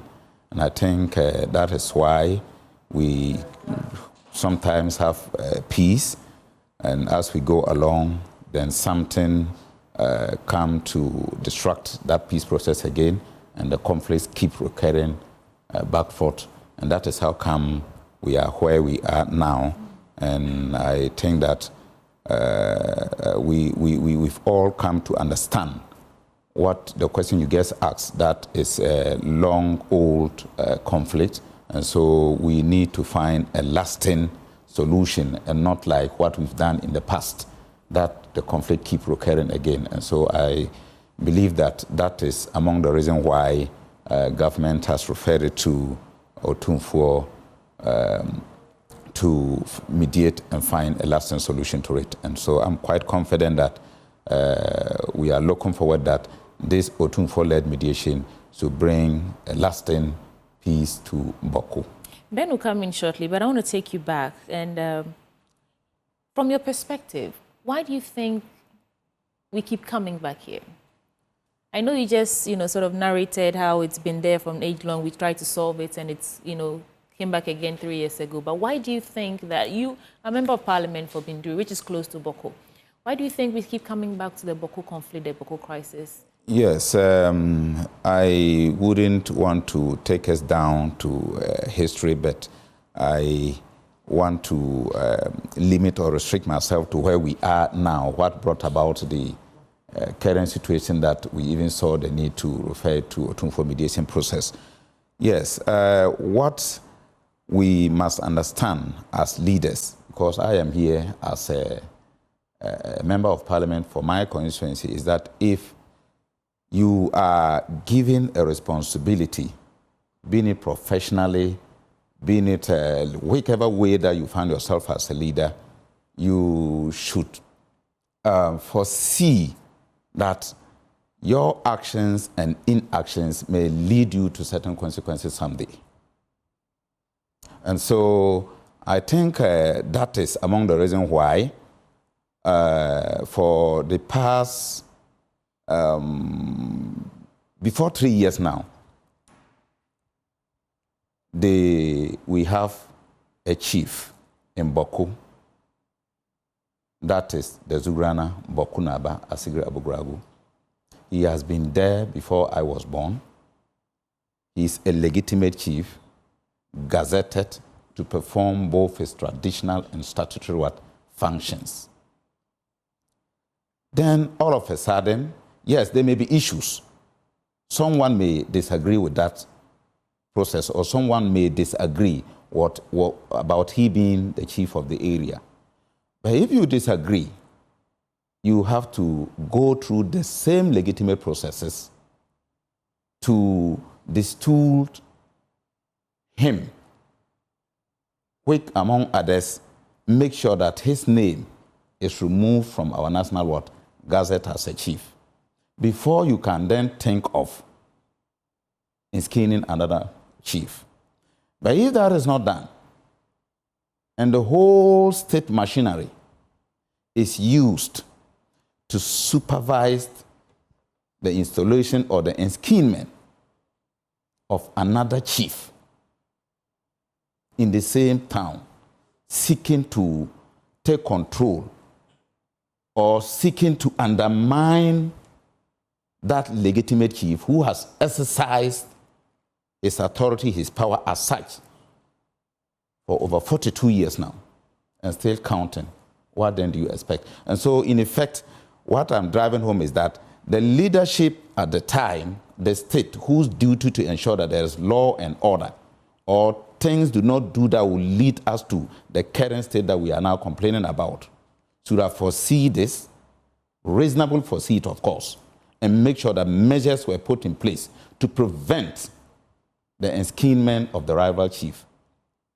But rather push them to go through the legitimate processes, if they think they can, to destool the current Bokunaba before inskinning a chief. And in that way, we wouldn't have a rival chief. It would have been clear that maybe he did not, even though he has been in the throne for the past 42 years now, maybe he was illegitimate. And so once you know you have the evidence, you have what it takes to prove that he is not supposed to be the chief, then you ought to go through law to do that, but you don't go about installing a rival chief. And so their actions was reasonable, foreseeable that we'll get to where we are today, and yet they looked on and supervised it and did all they could to bring us to where we are. And they themselves even seen that quickly they became confused of whichever way I should describe them, issuing letters here, going to high court, seeking injunctions to restrain him from action, even to some extent asking for the arrest of the Nairi and the likes. We don't know. They themselves went again to the Court of Appeal. They could not defend it. And then that warrant was revoked. And then the chief was brought home. And so, for clarity, when you say the leadership, I mean, you're saying that basically the leaders failed the people. Who are these leaders you're talking about? Yes, the leadership, I was clear. I was clear that political leadership. Political leadership. Yes, because at each point in time, you see the state security supervising this, ensuring that those who are engaged in these illegal processes are being protected. And so who is supposed to prevent it? They are supposed to prevent it, but we rather see them supervising all this. Ben. There's a message that comes through from Yabua Benjamin, who says, the people of Bawku should know that the conflict they have inherited from their forebears may not be won with the sounds of cannons, but would be won on the grounds of compromise, compassion, and candidness, born out of deeper reflections and introspection. So this person is proffering compromise instead of cannons or, warfare, compromise, compassion, and candidness. You're a lawyer. You're also a former police officer. Is that correct? That is correct. We've tried using the law yes, to resolve the conflict, and it has remained intractable still in certain ways. There have been actions from outside of the area, internally. Are the people willing to, as this person sends the message, compromise, show compassion, and be candid about the situation? I ask because I've had numerous conversations over the last how many years on this same issue, and it's always about, oh, I'm right and you are wrong on both sides. Are the people willing to show these compromise? Yes, the people are more than willing. And their willingness can be seen from their submission before the Otumfuo, because mediation is not force. And so once they have submitted themselves to the mediator, then that in itself, by law, is a sign of willingness that yes. And mediation too is not a win-lose situation.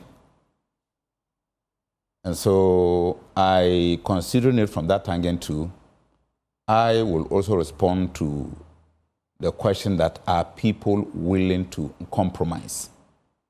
Yes, of course, because when you are approaching a mediation table, then you should know that where you are going to is not a win-win situation or a win-lose situation, let me put it that way. But you will win to some extent and then concede or compromise your rights or your legitimacy to some extent so that you can be able to get what you want. So and that's the very point I am making, because sometimes it appears even if the leaders, and by leaders here I'm not necessarily referring to only the chiefs, but opinion leaders, people who carry a certain aura that the people follow, whether you are Kusasi or Mampusi, even if they may be willing to make certain concessions, you would realize that their supporters, the base, say, no, we don't want to appear to have been the group that lost. Do you get it? That is cool. And so it creates a situation where the leaders' hands are tied, because if you do anything, it smacks of weakness. So. And that I see to be part of the problem. Do you see same? Very real, very real. And even to some extent, the leaders are even threatened by people with D. That even though they may be approaching this negotiation or mediation, or even where possible going to court, willing to even withdraw, compromise fully, give up, but they are threatened that once you take this decision, don't even dare. You will not live to see the next day. And so it is real. Let's go on Zoom and bring in Albert Yeliang. He's a National Network Coordinator for the West African Network for Peace Building. Albert, a very good morning to you. Thank you for joining the conversation. Good morning, and good morning to your listeners and my colleagues. It's a refreshing moment. It appears we are taking a step forward with the mediation efforts of the Otumfuo as far as the Bawku situation is concerned. But from where you sit, with especially recent happenings in hindsight, how high are your expectations in respect of resolving this conflict once and for all? The process as will be embarked upon today, and knowing the Otumfuo who has the aura and who has been involved and leading such processes over the years. And don't forget, I mean, Dabon is of recent memory. He has handled cases like that within his own jurisdiction, within Ghana and beyond. And the parties themselves have submitted, so to speak, at this time to the process for him to lead. And as one of the panelists indicated, when it comes to mediation, when it comes to dialogue processes, it requires the goodwill of the parties to the process. And if they have accepted him, what will then be the case is what will be put on the table for them to discuss. And so until those issues on the table, are made known to either parties, and then they begin the process. And depending on how the process is also handled, it would eventually result into some outcomes that the parties would be happy with. And as indicated, mutuality is very important. Compromises are very important. Respect along the process is very important as well. And if the parties get committed to the process and it is technically handled well with all the sensitivities that is required, I think that eventually we would come to a certain conclusion that we will not be having the recurrence of violence that we've witnessed over the years in Bawku. That has become something that is at our neck, that the whole country is kind of frustrated with the situation in Bawku. Let me say that mutuality is not about 50-50. It's about whatever that you agree with or both parties agree with, that they become satisfied with. So the expectations by some that I am hearing that it can be 50-50 is not usually the case.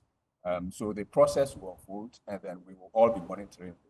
I think that basically there have also been people who have been involved in this process, the Bawku issue, for about 2 decades now. And I think that in some of these processes, we have the other kings who are part of the process.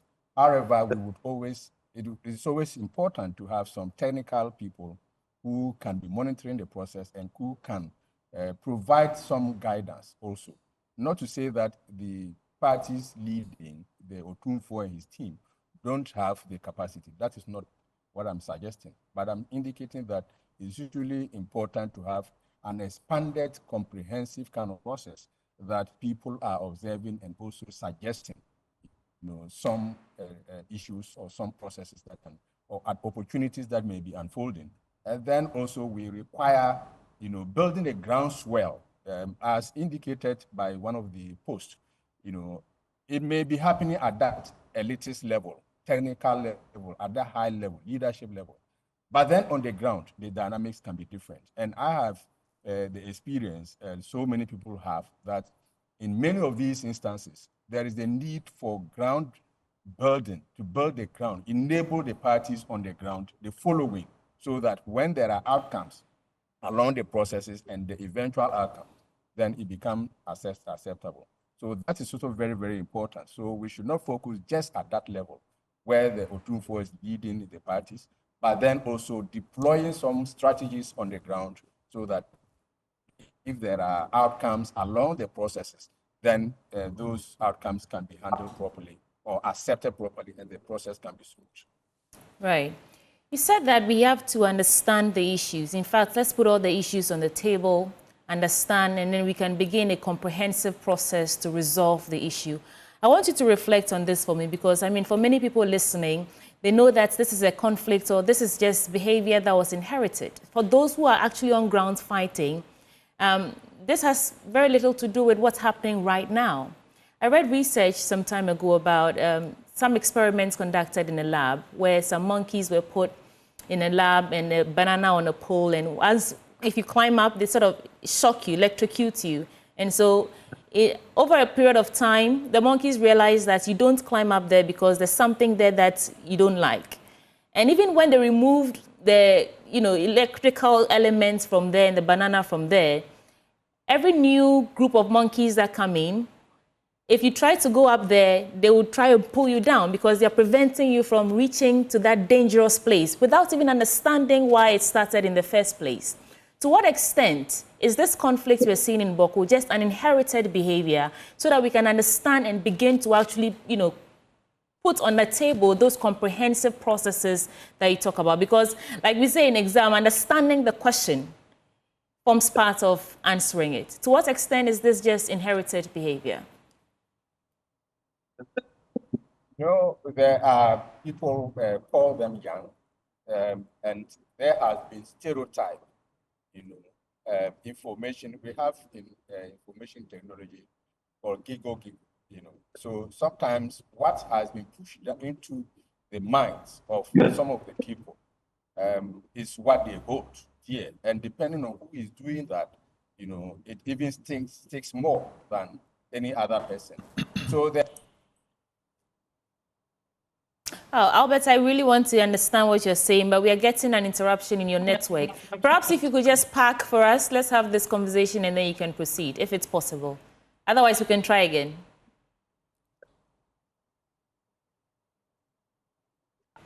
Oh, okay. I think we lost Albert over there. And I don't know which other guest we have online with us at the moment. Albert, sorry, but let's come back in the studio for a brief second before we go back to Albert, sorry.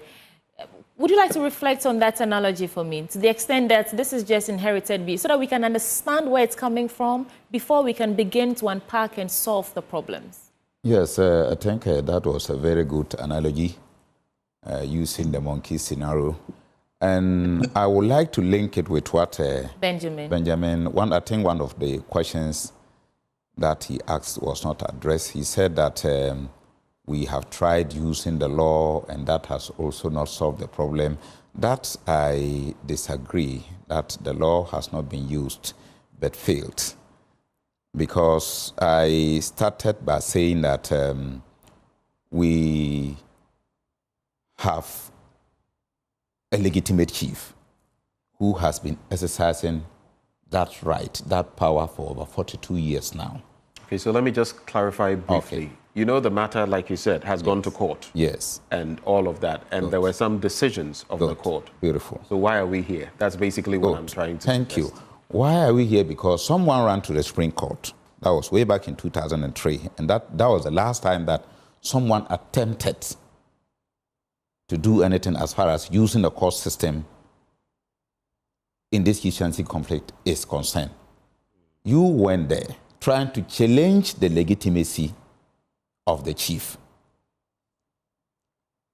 And then you later came to withdraw from the process and went back to now decide that, oh, I will not go through the law again. Because you knew that going forward, maybe it will not favor you. Maybe your lawyers had advised you that, look, if you want to be skinned or be made the chief of Bawku, per the status quo, per the law, per the precedence that governs the Bawku skin, going to the court will not help you. And so they decided to abandon the process. That is simply how someone sitting somewhere will understand it, because if you know going to the court, you will get your reliefs, definitely they will have proceeded. So they abandoned the court process and come back and decided to go to Nairi and get themselves skinned, knowing very well that there was a legitimate chief in the place. So that I cannot support that we use the law or we have applied the law but failed. So we were expecting, or I was expecting that the government of the day, whose duty is to ensure that the law works, there is peace and orderliness in our society, should have prevented it. That you cannot, because when you do, we'll get to where we are now. And so if you think you have once occupied the Bawku skin and you still have the right to do so, go through the law. Get the current Bawku Nabawat name removed from the National Gazette. We have so many precedents to that effect. Many chiefs who cases went through the National House of Chiefs, in some places went through the Supreme Court, the High Court, where the court gave orders that their names should be removed from the Gazette of Chiefs because it was unlawful, it was not properly done. And it has done, it has taken place. And those people cannot longer hold themselves or call themselves as chiefs again. And then the proper person will now be... Let me link it to this before we go to Albert. Sorry. To what extent has politics fed into the non-application of the law as we have it? Come again. To what extent has politics fed into the non-application, this non-application per what you are saying of the law as we have it? Because it's this way. We've followed, it's not as simple as we've gone to court. But let's leave it at that. Then some people went to court. There was a decision of the court. Yes. When there's a decision of the court, what naturally applies? It must be enforced, right? Good. If the enforcement is not there, what does that tell you? Good. And I'm asking you now, to what extent has politics fed into that? Yes. You go to court, there is a decision. What is next is to ensure enforcement. Now, we have the criminal jurisprudence and the civil jurisprudence. If I go to court in my private capacity and there's a ruling in my favor, I have to ensure that that ruling is enforced as a person. But if someone does that, or if that is done against the state or on behalf of the state, it is the state duty to ensure that it is enforced. And so we are all living in a system, or we are practicing a governance system that the executive is always a political head. Okay, put a pin in this for me, Issifu. We'll come back to you. Albert has packed, and so we want to get the best we can from him before his network is interrupted again. And Albert, you were going to explain the extent that mindset plays in fueling this conflict that keeps recurring. Please make that point. Albert, if you can hear me, please unmute.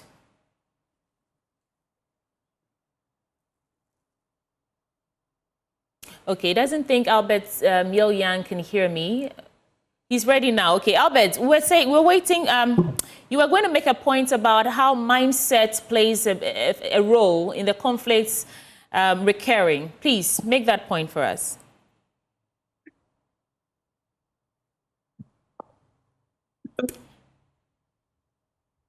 Looks like the network is still bad, Albert. We'll try, the back room will work with you, and then when it's better, we can get back to you. Please. Let's go. Yes. And so here we are. You've run away from the court. You've come back. You've served notice on government that I want to be in-skinned. I want security to lead me to my kingmaker.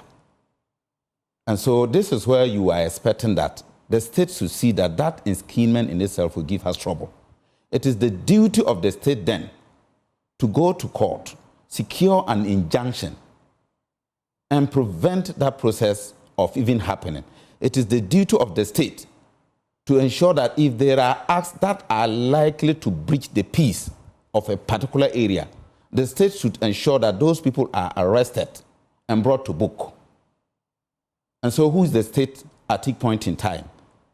The state at each point in time is a government and its executive from a certain political party.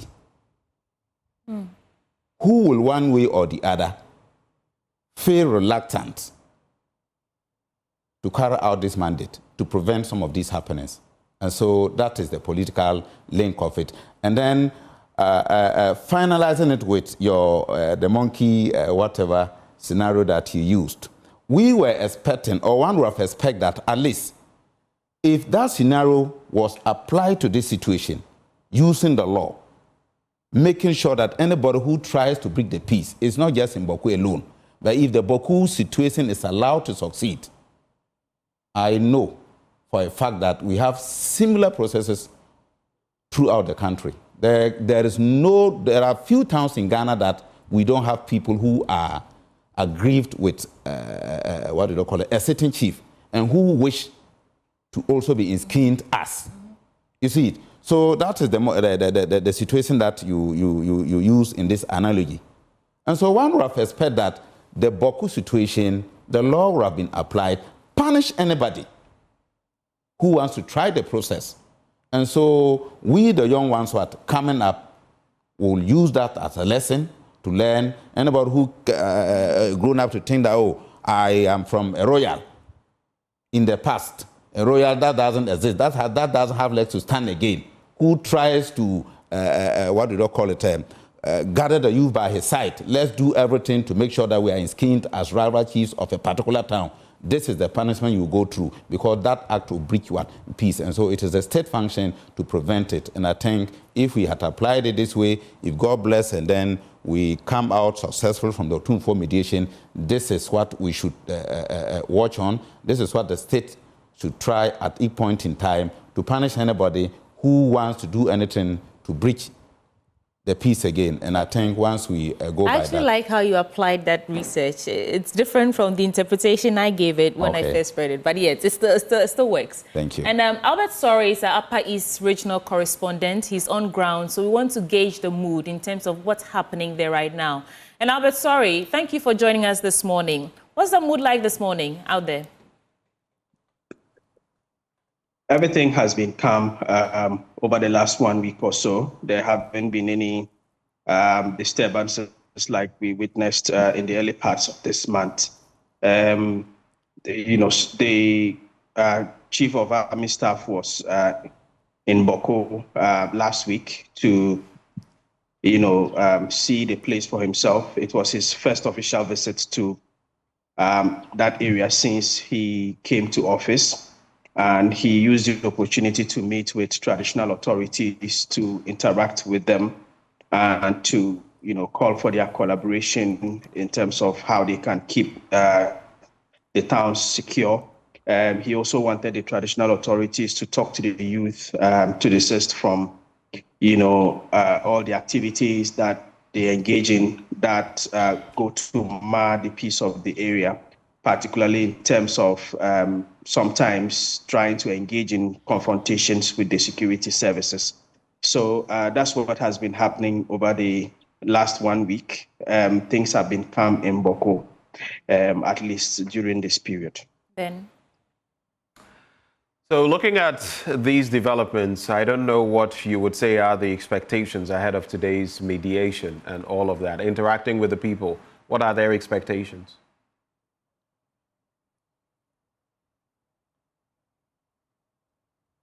Hello, Albert. It appears the connection to Albert is frozen. So let's try Eliasu Tanko.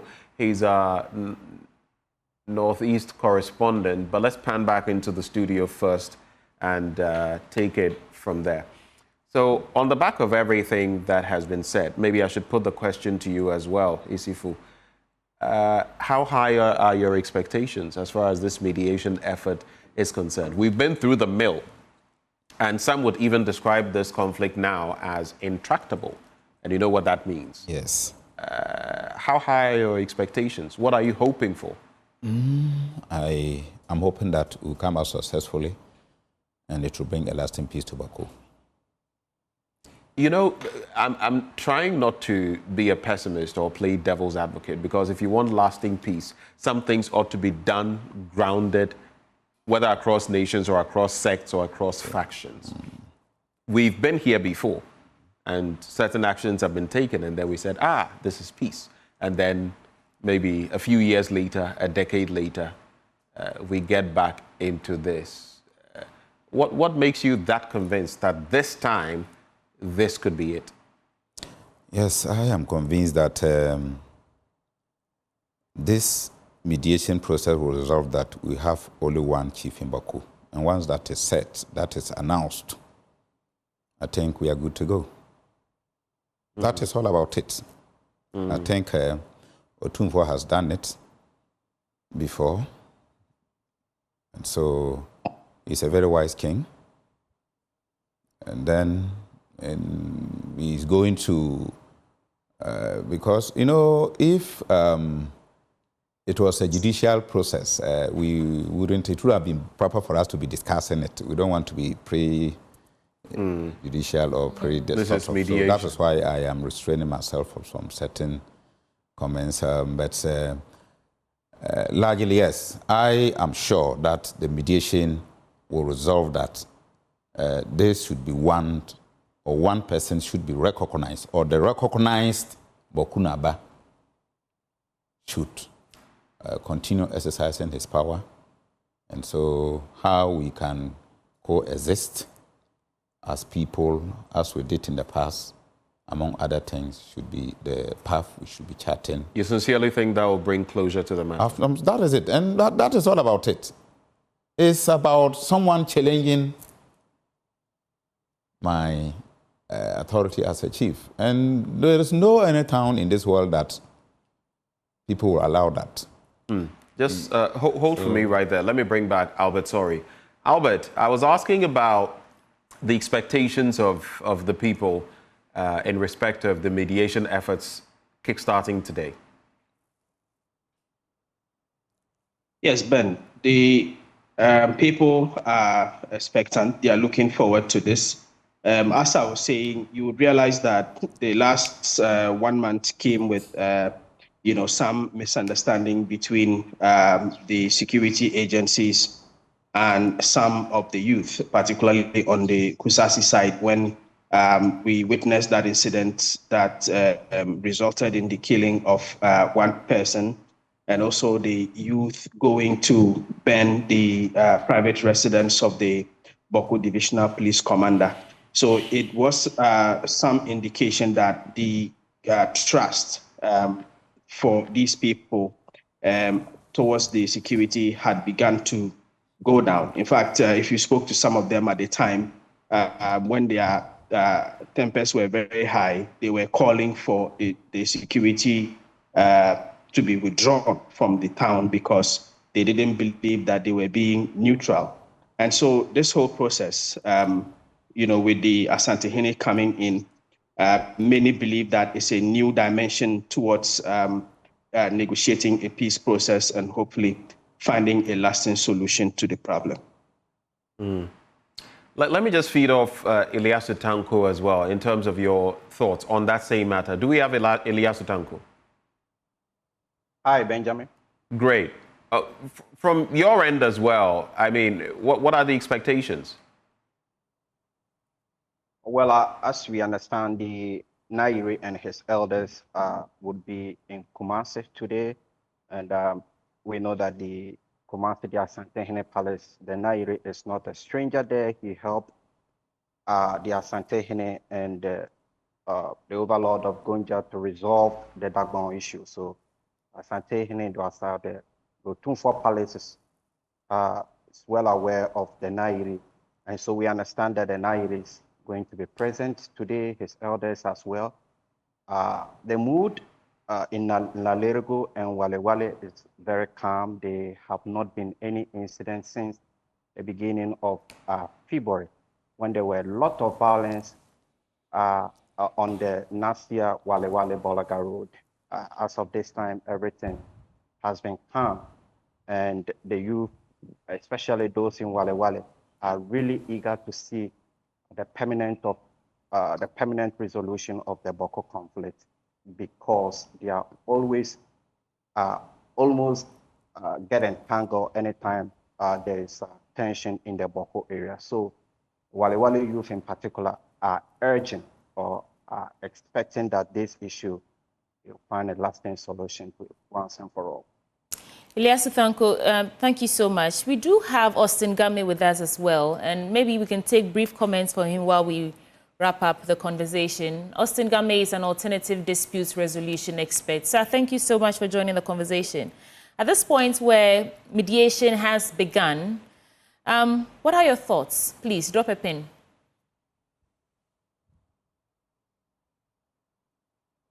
Do you have Mr. Game with us? I'm with you. How are great. you? I'm fantastic. Thank you, sir, for joining us. So, what are your thoughts on the ongoing mediation efforts to bring peace, lasting peace this time round, to the conflict in Bawku? I'm grateful. To be honest with you, we all know, at least I know, that one of the most civilized ways and means of resolving dispute is to use mediation, because it's a process that is voluntarily agreed to, even if it's mandatory, like in this case. You still, as a mediator, have no choice than to be impartial, use neutral language, and it makes it very civilized. And once the people are committed to, witnessing peace in their territory, they will voluntarily offer whatever assistance that is required. All the mediator or panel of mediators would need at this moment is to ensure that they have their rule used in a manner that will open opportunity for them to be able to resolve their differences. I'm not sure if you're frozen or if that's the end of your point. But yeah, Mr. Game, I think that we're getting interruption from your flow. Yes. Okay, we try and reconnect with you. Yes, I'm in traffic actually, but on my way to a meeting. Yes. But okay, so Mr. Game, I think that to be honest with you can hear me. Yes, we can hear you now. Okay. I appreciate the challenge because of the traffic. Okay. Now, but to be honest with you, I am optimistic. All things being equal. Mr. Game, if you can, just park briefly for about 2 minutes so we can engage you. People who are willing, yeah. Can I go on? Mr. Game, just park for about 2 minutes. Let us engage you, and then we can sew up the conversation. In the interim, we have Nana Boakye Adam, who has been on the ground. He was on the ground yesterday. Nana Boakye, just walk us through a bit of what happened yesterday, the salient bits, and what we can expect today. Nana Boakye Adam. Yesterday was the reporting day where we had the factions in the conflict reporting to the Asantehene Otumfuo Osei the second. At around 3 p.m., that is when we have been told that the factions reported to the Asantehene. The Asantehene himself had a very packed day because he received the announcement of the demise of the Mampohene. And so he had to only receive the factions, and then they had to return back to their hotels. Well, today, the Menchia community or town has been declared a security zone with major shops not even reopening. The Menchia Palace Museum itself has been closed up for security reasons. The mediation, an extensive engagement with the Asantehene, the factions, government representatives, and then security heads will be taking place today to finding a lasting solution to the ongoing conflict. We know that in earlier engagements with the factions this year, the Asantehene called for a ceasefire and demanded that they all arms. We are being told that he's still going to insist on that even when they get to meet today before the resolution or the mediation gets to an end, as indicated in the release by Menchia Palace earlier. Nana Boakye, well, we'll keep our tabs on that. Thank you for bringing us the latest scoop. Mr. Game, quickly on the point you were making, sir. Yes, Benjamin. honestly, I think that it's an opportunity for the disputing parties to properly avail themselves of the right people who have the authority to give an answer and have the matter resolved.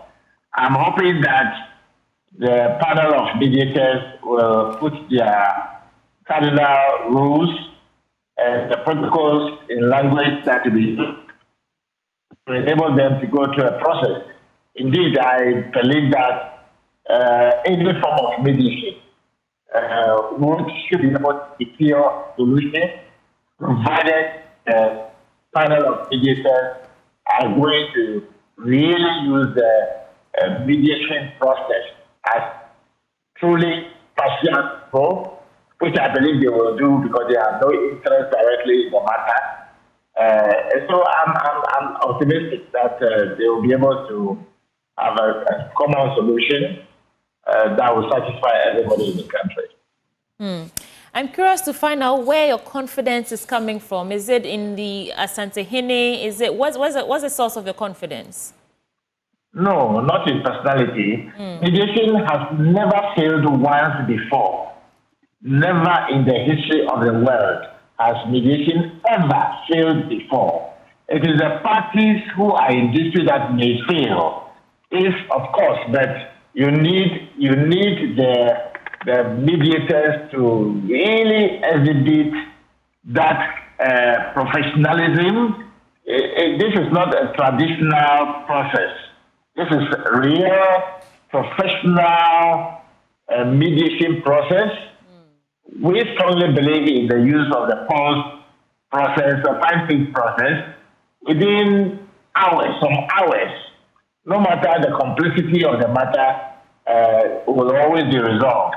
So if they can use proper protocol as required, getting the people to use the appropriate language, getting them who have the authority to say yes and no to certain concerns, and whosoever also has a say in this matter must be made to come and participate in the process. At the end of the day, agreement reached is agreement reached.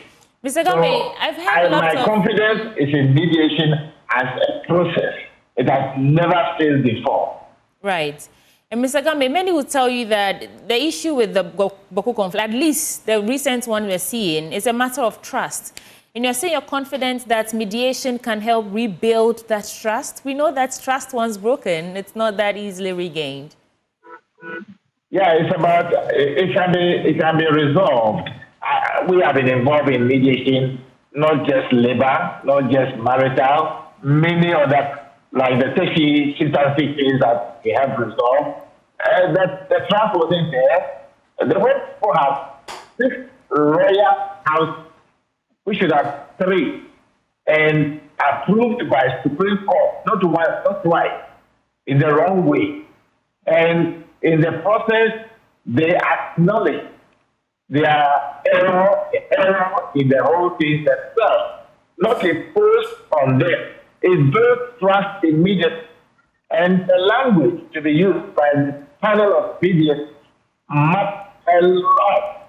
They must know and have confidence without the panel of mediators that as a professional mediation process, I guarantee you, if they use the language known for mediation, if they use the ground rules properly, and then go through the stages as expected of them, within some hours, they would have known that the solution is in hand. But the most important thing to build a trust also will be the pre-meeting meetings. There must be a pre-meeting meeting with the parties separately, and so the mediators will be seized with the concerns both parties have separately, and when they come together, harmony, trust building, and everything becomes a matter of course. Austin Gamile, thank you so much. He's alternative disputes resolution expert. Sir, thank you for your time. And as we wind down, I'm going to ask you for your final words, Issifu. Yes, my final word is that, yes, I am quite confident that this will be this will bring the lasting peace, as I indicated earlier, because both parties are approaching the mediator at the time that we have recorded so much losses or loss of lives for property destruction. At least we even talk about that, the better. And so once they have this at the back of their minds, the people they are fighting to lead in their capacity as chiefs themselves have been distracted.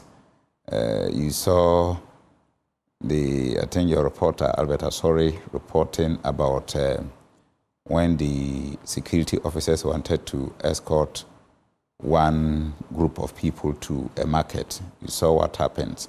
So I'm quite sure that you don't continuously expect to become a chief whilst your subjects suffer or are being treated in this manner. And so once you are approaching the mediator, and we are having a mediator who has also conceded or somewhere along the line has allowed certain groups of people or tribes who he used to exercise his reign or his power over them. But with time, he has seen that those people themselves deserve to be on their own when they demanded for. Right. You get it? Right. And so one cannot or should not expect that the colonized style of chieftaincy can still exist in this 21st century. Okay. And so once all the parties have this in mind, then when it comes to a time that some people that you were ruling them in the past now feel that enough is enough, you can no longer rule us. We are a different tribe. We have our practices. We have our customs different. We can be on our own. We have gone ahead to be on our own for the past 42 years now.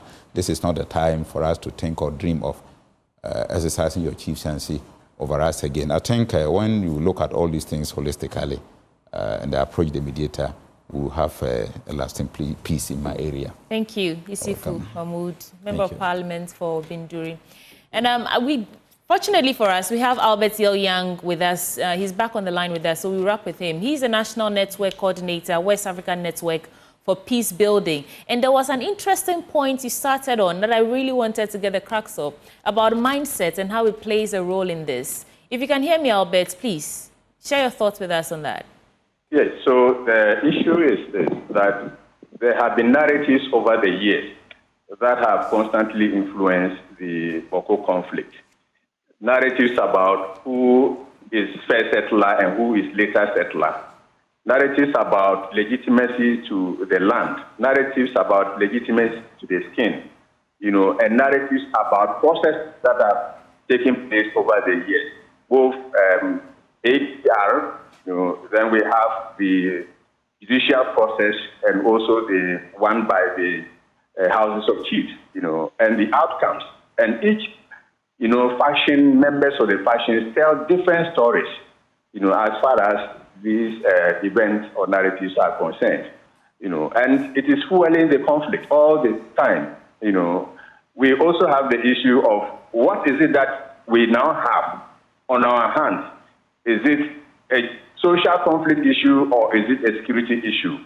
And I would say it's both. At the moment, it's no longer just about the chieftaincy and these legitimacy issues that the people are asking or talking about, but it's also a very serious security issue, because over the years there have been deaths, there have been destruction of properties, there have been elements who have taken advantage of the situation and have benefited profoundly from it, And all these people will not just want to wake up in a day and see that the conflict in Bawku is ended.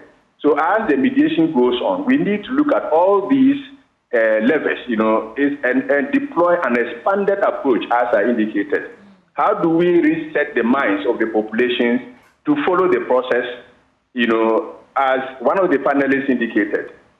we have a situation where those directly engaging in the mediation agree on things, and then they come back on the ground is different. You know, one person gets up and fires a gun. Another person gets up and says, we don't agree. You know, then they challenge those who have agreed to certain, you know, items on the agenda. Then it becomes problematic. So we need to build a groundswell, carry the people along, all the process, all through, until we come out, we get the ultimate outcome of the process. Otherwise, it can be very challenging. Your experience, this is my last bit to you. I know we have to go. Exactly what can we do about these merchants of war, and how we can keep their interest in fueling this conflict? What can we do about them? I think we have been talking about intelligence and raising concerns as to how effective our intelligence on the ground has been, how we have built rapport between the community members and the security operatives.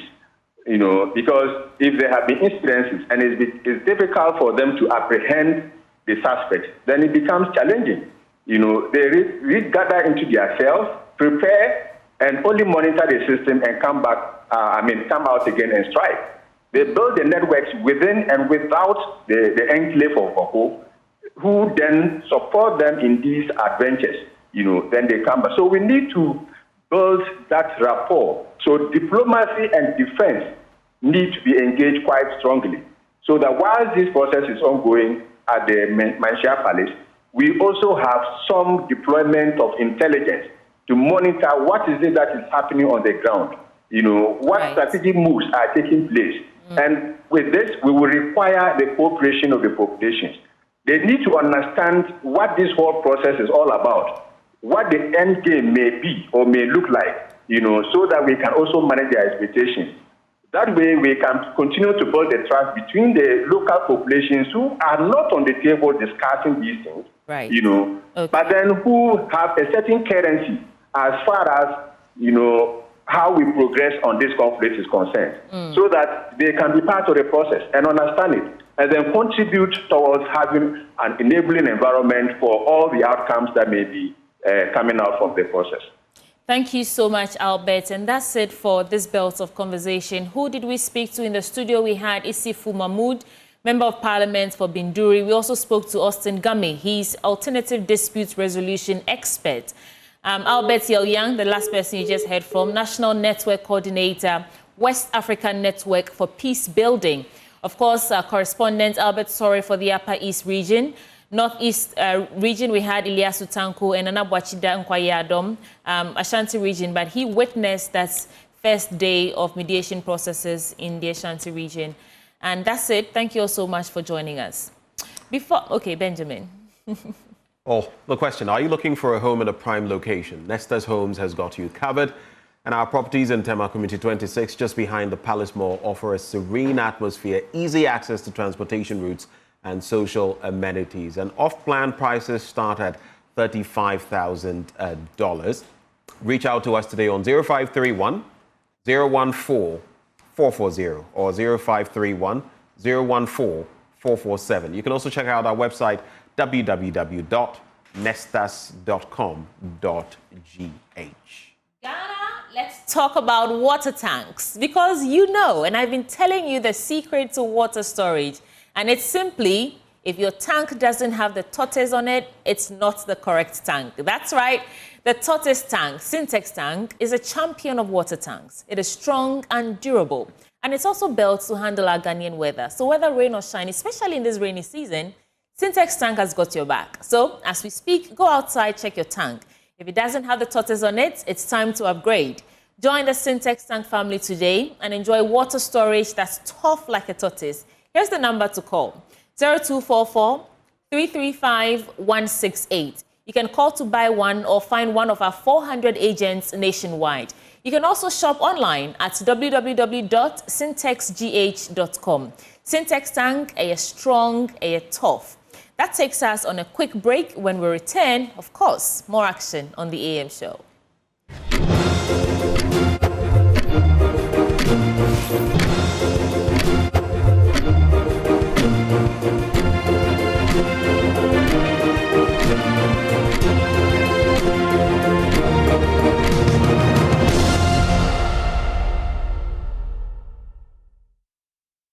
The first point of call of members of the Health Committee of Parliament at the Upper West Regional Hospital was the emergency ward, where they interacted with some management members of the hospital, led by the head of the medical department and physician specialist, Dr. Nabil Depe. We are well equipped. Of course, we can always improve the situation. One of the things we probably would require a station here is an ultrasound scan machine. We have a number of ultrasound scan machines in the hospital, but at the moment we don't have one purposely for the emergency. And sometimes when patients come, you need an urgent ultrasound scan to make a diagnosis. The big challenge we have is doctors, the medical officers and nurses. Because, no, nurses at the emergency. Yes, nurses at the both those who are specifically trained as emergency nurses and the general nurses. Yes, so that's the challenge because we had to increase the numbers. So increasing the bed capacity here from 8 to 20 plus an additional 10. But we've not had a commensurate increase in number of nurses. So our nurses are stretched. So it's one of our challenges. And then the medical officers as well. So not too long ago, in the night, we had only one doctor on duty. And you can imagine what happens when you have multiple patients coming with emergency. So we've had to stretch ourselves. So currently we have 2 doctors running the night duty. And during the day, there are 3 doctors. But we are so stressed out. There's virtually no rest because every day, they have to be here. So, if we can be helped to increase the numbers, it will help significantly. One thing that I'll use the opportunity to appeal for is the posting of the medical officers to the region and the house officers. So currently we are in touch with the Medical and Dental Council to increase the number of posting we get to the fast because that helps build the numbers. The issue of inadequate nurses at the medical department also came to the fore. If we look at the nurses, we are just 20 nurses assigned here. And if we compare, we are currently doing 1 nurse is to 103 patients. That's quite and it's affecting us. So based on that, we also detected for the past 2 years, about 4 nurses from the ER developed cardiac conditions. 1 also at a medical ward. So if something can be done about it so that more nurses will be assigned here to make the work go better. Members of the health committee also made a whistle-stop visit at the hospital's laboratory, dialysis center, and the intensive care unit. One thing we need here is the pediatric ventilators. So that is what we don't have. Yes, so but we keep managing pediatric patients because the pediatric department doesn't have its own ICU, so we manage them here. And sometimes we have to adjust the setting of the ventilators, and it's a bit of a struggle sometimes. So if we can get pediatric ventilators, it will help us a lot because that one is something that we will need. Yes. The lights go on quite often. So so the time a patient is on vent, lights will go off. It equally affects the oxygen flow, the central oxygen. The plant, when the lights go off, it's not stabilized, especially when a patient is on CPAP, the vent. It consumes much oxygen. So until the light is done, then the oxygen plant restored, then the vent will be stable. Because of the electricity consumption, I think director and management have been on the neck of BRA and NEDCO to get us a dedicated power line. We've still not been able to secure that, so that it will reduce the power fluctuations and all that. Currently, our CT scan machine is down. Efforts have been made to fix it, and it's because of these power fluctuations. They clamored the visit with a meeting with management and staff of the hospital. The members of the health committee poured laudations and encomiums on the management of the hospital for working to make the hospital not only clean, but ensures that equipment are maintained properly despite the challenges faced. Chairman of the health committee and deputy ranking member, Dr. Market Danwani and Dr. Bochi Yodon Patrick, respectively shared their thoughts on the visit. And I believe that something positive will come out. Yes. We've seen the problems, the PCR machine is only one for a region that usually have an epidemic of meningitis. That is not enough. They need 1 or 2 of such machines to add so that they can manage their meningitis cases, from the standpoint of science. They are doing very well. And we want to report that they can look at the possibility of converting it into another teaching hospital in the northern part of the country. I say we commend the staff and the management for the wonderful work they are doing here. They are not only taking good care of the patients, but they are also taking good care of the facility around. I think the hospital is doing something well here that other facilities must come and learn from.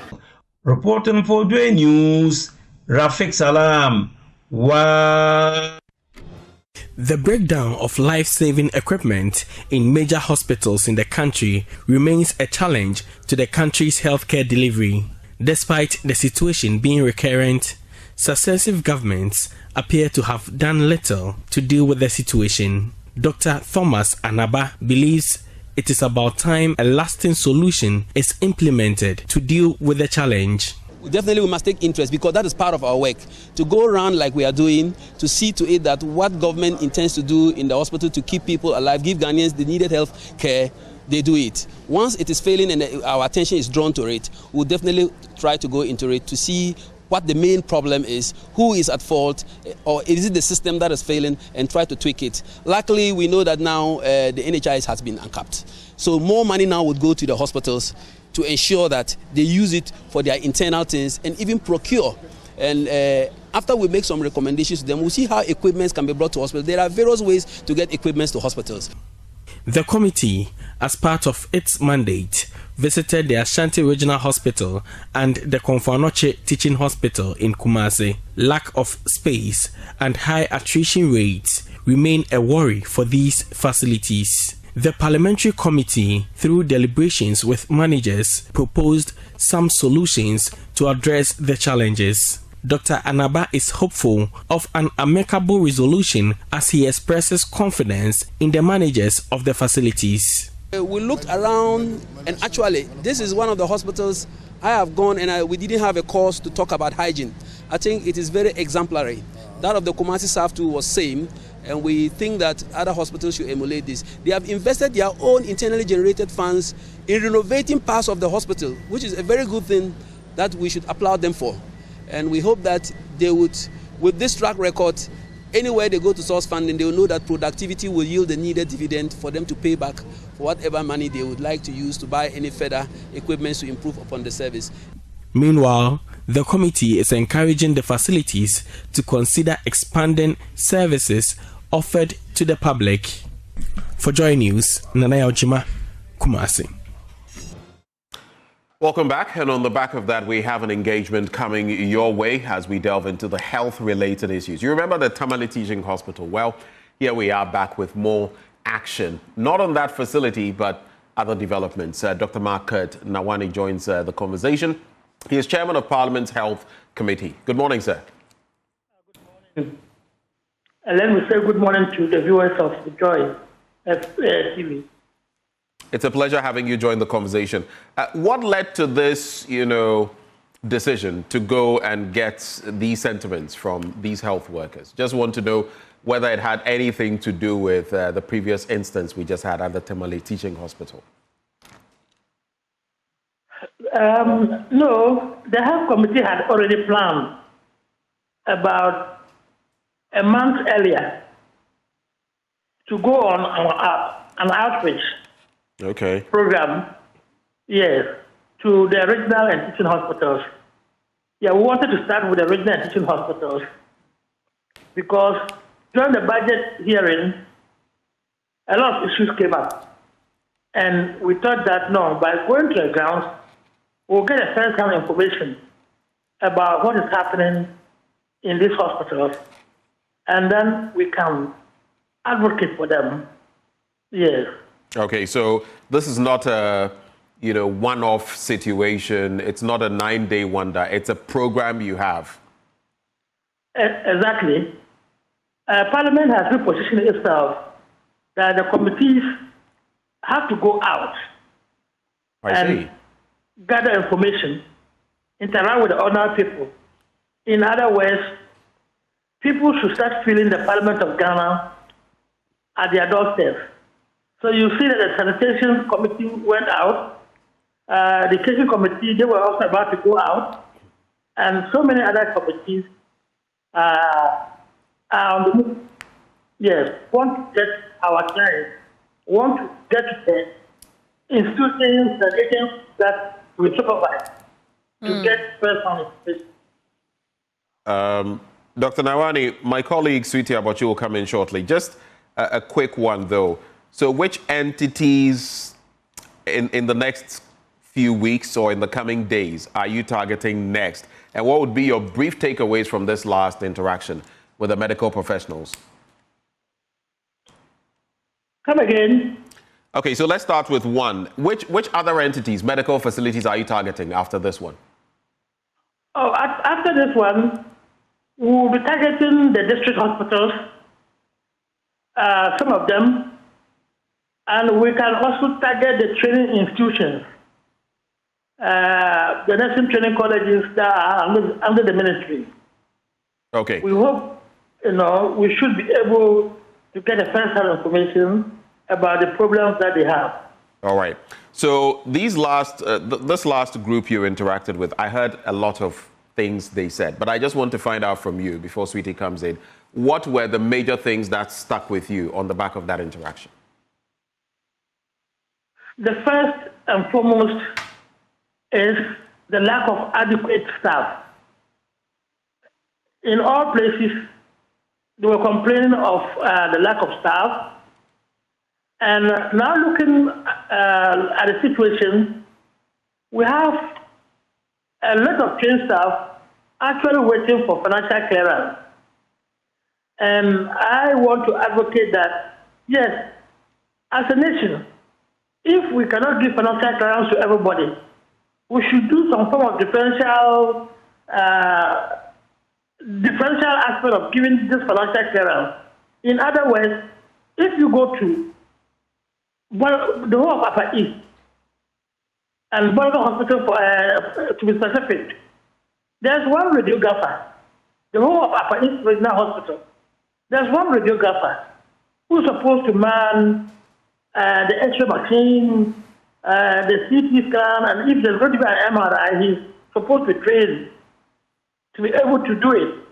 That is simply not enough. One person managing a regional hospital in that aspect, and one gynecologist also at post. So we should give financial clearance to some people. We should just choose that hospital, give financial clearance to people to go there and work. That's what I mean by being selective in giving out our financial clearances to solve some specific problems. We should be able to do that instead of waiting to give a wholesale financial clearance, which we cannot do. And if you go to the Baptist Hospital, being the regional hospital of the upper and northeast region, only 4 doctors are taking care of over 100 outpatient people within a year. I just ask myself, how can this happen in this century of ours? Right.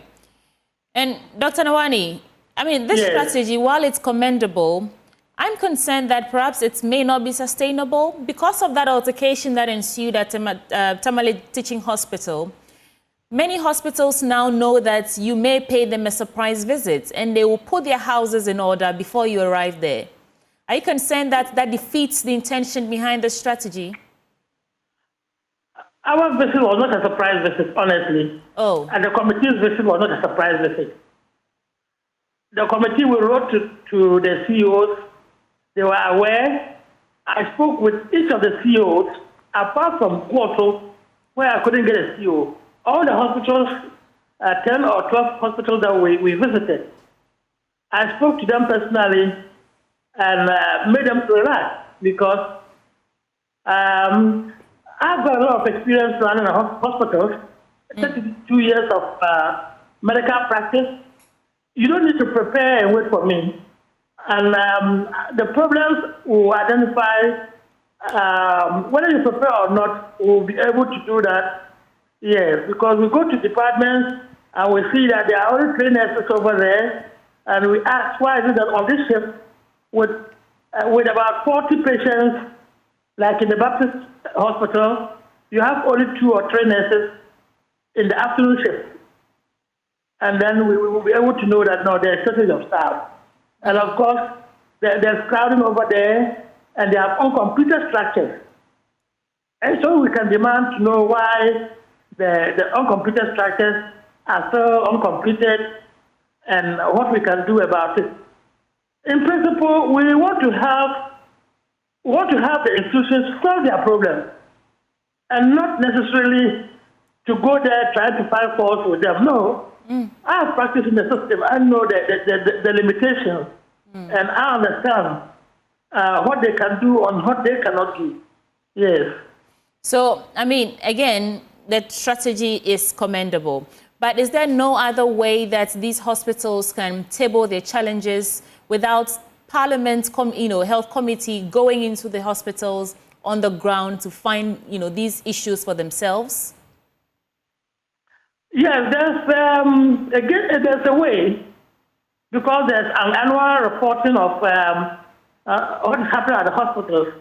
But when a lot is not being done, and when you have to prioritize, you have to select, then you have to probably go to the front and know. In a situation where we had enough money to just bring in whatever the hospitals request for, we might not need to do this. But obviously, we are limited in terms of resources. So we need to go there and understand. Okay, and also understand why they are not able to, let's say, repair their own machine. Their IGF, the internal generated fund, what is happening to it? Why is it that when they are using machines and they break down, they have to inform the minister to come and repair it? You are using a machine. You are being paid for the usage of the machine. Then when it breaks down, you now call the minister to come and repair it. And so we have to advise them what to do to probably escrow some money or fence wall some money and put down, say that when the machine breaks down, you use the money to repair. This is what we have to go there and share our ideas with them. And with the experience of the committee, the committee has got human resource, we have got health entrepreneurs, we have got insurance people there, we have got medical practitioners of different categories. Yes. And when we go there, with this, our experience, we're able to share with them on the ground and let them know that, no, they have to up their game. Dr. Nawani, you're saying that the existing systems where hospitals table their challenges or assess the efficiency of these hospitals is not churning out the desired results. So what's the strategy to smoothen out the inefficiency so that it can be sustained without members of parliament going I don't know how many times you can go to hospitals within a year or, this under this administration. What is the strategy to ensure that you're leaving behind systems that will work without members of parliament going into the hospitals to do an assessment of the challenges and whether or not they're being efficient? Members of parliament have to continue to do their work and make sure that we keep an eye on these hospitals. I'm saying this because, well, there's an accountant general, and here we appoint an auditor general. And that is to make sure that the accountant general does his work. So we, members of parliament, have to continue to keep our eyes and ears on the ground and ensure the hospitals and the facilities, they are able to provide services, quality, qualified, and specialized healthcare to the people of Ghana. Dr. Nawan, are you saying this strategy is sustainable, that for the next decade, perhaps, members of parliament, should I say members of the Health Committee of Parliament, will be going into hospitals to do an assessment of the challenges and whether or not they're being efficient as a way of monitoring? Yeah, all the agencies under the Ministry of Health need to monitor. In other words, we should not leave this work alone to the executive arm of government. We meet them at budgetary hearings, and when we pick up that there are issues, we really need to take action. And one of the actions that we can take is to go to the ground and listen to them. Ben. One of the issues I heard them talk about, and I know there are budgetary constraints when it comes to employment of doctors, nurses, and the rest, but they seemed to suggest that there were staffing challenges. 2 doctors operating at night, 3 during the day, and all of that. Did you get the sense that this was not enough, especially as they were talking about how tired some of them became and some even succumbing to cardiac-related issues? What is your take from that? Yes, it's unfortunate. And I think that as a nation, we need to prioritize a lot of actions. If you go to Kolebu and Kovanochi and the rest, of course, they are training doctors. But it appears that some of doctors, they are far above that of some of these hospitals. Baptist Hospital, for example, with their 4 doctors, I believe that they stand a chance of being falling sick. That means that practically all of them can be woken up in the night, and so they can't get enough sleep. They'll be stressed the next day, and so they have to work at the outpatient department. What would be the general plan going forward to increase the numbers? We also know that for nurses, for example, there's quite a backlog, and oftentimes there are nurses who don't get placement, and some of them eventually end up, fleeing the country to seek greener pastures. What is the plan eventually to get some of these health professionals to plug the holes in the system as we see it? Well, like I'm saying, when you ask for project it's related to ability to pay. And so I'm so calling on the government that they should, in a discriminatory way, give for that some staff go to company. And that's because let's say we are teaching enough staff. There are so many doctors who are sit down, not working. If only they can be posted to this hospital, I believe that the situation that we found ourselves will be at the end of the past. However, let me also mention something that I observed, and that is the attrition rate of health professionals from some hospitals. Yes, that is, they are posted there, they spend 1 year, 2 years, they disappear. And so I'm saying that this situation can only be solved not only by government, but by some form of motivation at the hospital level. And that is where we should be interested in their ideas, so that they can, part of it can be used in some form of motivation for their staff. Indeed, I'm calling on the Minister of Health and the Ministry to be interested in the IDF of this hospital. Compare them. Just look. I mean, you don't need to give them any pressure, but compare the statistics with their incomes that they are declaring, and from one hospital to the other.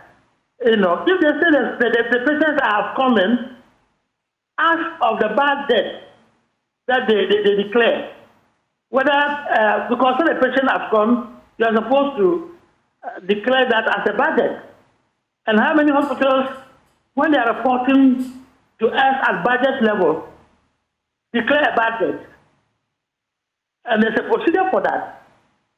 So we can't just have these hospitals having a lot of assets, and they don't have anything to show for it.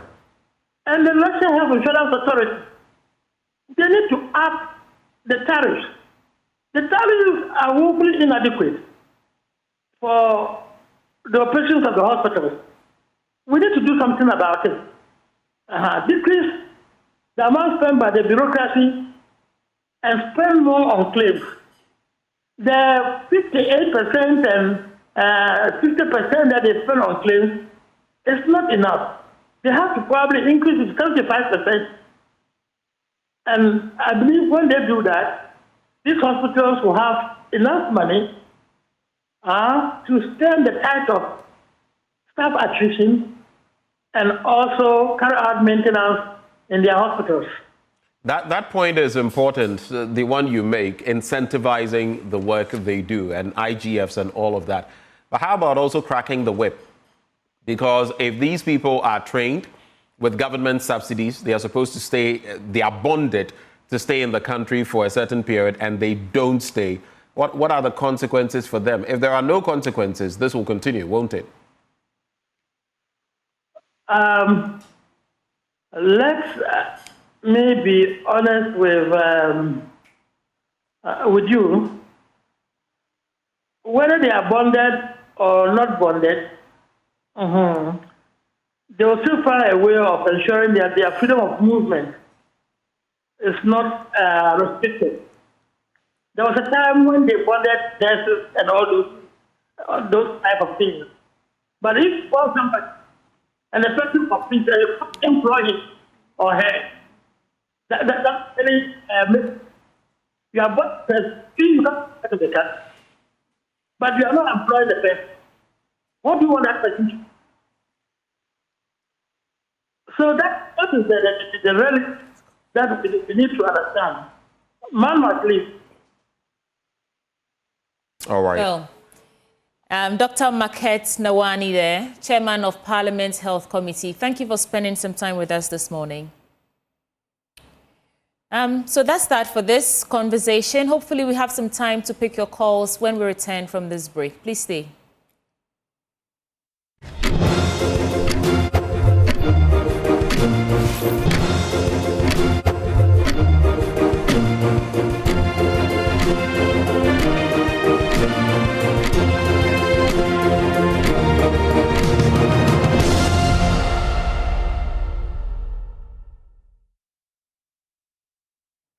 Ben and I want to have your say, or call us so that you can have your say. Welcome to the Have Your Say segment. But while we wait for your call, I want to ask you a question. Are you dreaming, or are you ready to dream, dare, and deliver in the world of IT?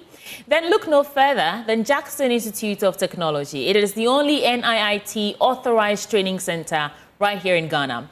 At JIT, we provide world-class IT training for individuals and corporate organizations, equipping you with industry-relevant skills in software development, cybersecurity, networking, cloud computing, artificial intelligence, digital marketing, and more. We offer globally recognized certifications, practical job-ready training, and flexible learning options, which allows you to study either online or on-site. Plus, our expert instructors ensure hands-on learning experiences that prepare you for success in today's digital world. We are conveniently located on the Ring Road near Circle in the heart of Accra's Central Business District. And in Kumasi, you can find us at Jackson Educational Complex headquarters at Ayediase near KNUST. JIT provides easy access for students and corporate clients, and our state-of-the-art auditorium is also available to you for corporate events, seminars, and training sessions. Here's the number to call for more information: 0596 996 037 or 0552 714 635. You can also send us an email or visit our website at www.jit.edu.gh. JIT, your gateway to a thriving IT career. Have your say, but Benjamin will tell you about some exclusive sales. It is exclusive indeed. It's that Easter sales promotion, and it's happening now in all CompuGhana branches. From now till the 30th day of April, you get up to 50% off when you buy top brands like LG, Samsung, TCL, HP, Lenovo, Tecno, Infinix, ITEL, and many more. You could also win an 85-inch smart TV, iPhones, laptops, juicers, rice cookers, and so much more. Just shop for your laptops, printers, mobile phones, television sets, air conditioners, home theaters, fridges, and many more from you-know-where. With a minimum of 1,000 Ghana cedis in purchases, you can enter the draw by simply texting your invoice number to the special short code. The raffle draw is slated for the 2nd day of May. Shop online at www.compughana.com or visit any of our showrooms. You could also call 0302 752 020 or WhatsApp us on 0243 143 143. We still have a few minutes to take your thoughts, and it's time for you to have your say. You could talk to us about the Bawku situation, the health situation, everything in between. What's your take? And you know what this reminds me of? The gentleman that called and said we spent his time doing adverts. It's like we've done the same thing again today. We apologize for that. We have a couple of minutes. We pay our bills through the adverts. Yes, so bear with us. But I think he was being humorous that day. It was interesting, and it stuck with me. Because this is your time. This is the time for you to call. Like Ben used to say, the regular Kujos and Ames get to have your say on the AM show. So who's going to be our very first caller this morning? Light-hearted banter, everything in between. 0302 211 691. 0302 211 691. We have a caller from Ashaiman. Hamza, it is. Good morning. Good morning, Ben. Sweetie, good morning. Thank you for the good work you are doing for Mother Ghana. We pray for good health and long life for all the multimedia work. I have 2 issues here. One is about the demo. In fact, I am very happy. We saw 2 arrests. You know, some 7, 8 months ago, people were arrested. Their family members were denied access. Their lawyers were denied access. But this one, the case is smooth. And in fact, I am very happy for that. Another thing is about the removal of the chief judge. I don't think he spoke about it today, but I have some. My question is, Ben, has the executive breached any constitutional provision? Is there any breach as far as the processes are concerned? If there is not, why so much noise in the media? On one side, I don't know if the chief justice, he's supposed to be an independent body, isn't it? Why is one party so strong defending? Me, for my opinion, they should be blacklisted from those issues. If they have another issue to help in developing Ghana, then the media, you give them the chance. But this noise making any chief justice and whatever, if she has done something wrong, she's not above the law. So I think there's too much noise. Thank you so much. We have Rahman on the line as well, sweetie. Yes, Rahman, good morning. Have your say. Hi, Rahman. You're live on the AM show. What's on your mind? Well, I'm calling from Boga. Okay. Good morning to you, Sweetie and Benjamin. Good morning. I think that my contribution is just to tell the people of Bawku, especially Mampusis and Kusasi, to give peace to prevail in that enclave. And then I also think that panelists you bring to talk about this conflict situation should always preach peace. I heard they've been doing a peace, and we're expecting that while the Asantehene is trying to resolve these issues, all they have to always do is to preach peace and make sure that they talk to their people to let peace prevail, instead of having to trying to make it look like they are supporting one side. I think that is their duty. They should, at least by this time, be talking to people to let peace prevail. No matter the results from Asantehene, they should let peace prevail. That's a contribution. Thank you. Thank you, Rahman, for sharing your thoughts as well. And I guess that's how we're going to cap off the conversations this morning on the AM show. Sweetie. Thank you so much for staying with us. We're back on your screens tomorrow at 6 a.m. sharp. Make a date. But for now, Mamiesi Nyamiche Thompson serves you Joy News Desk. Bye for now.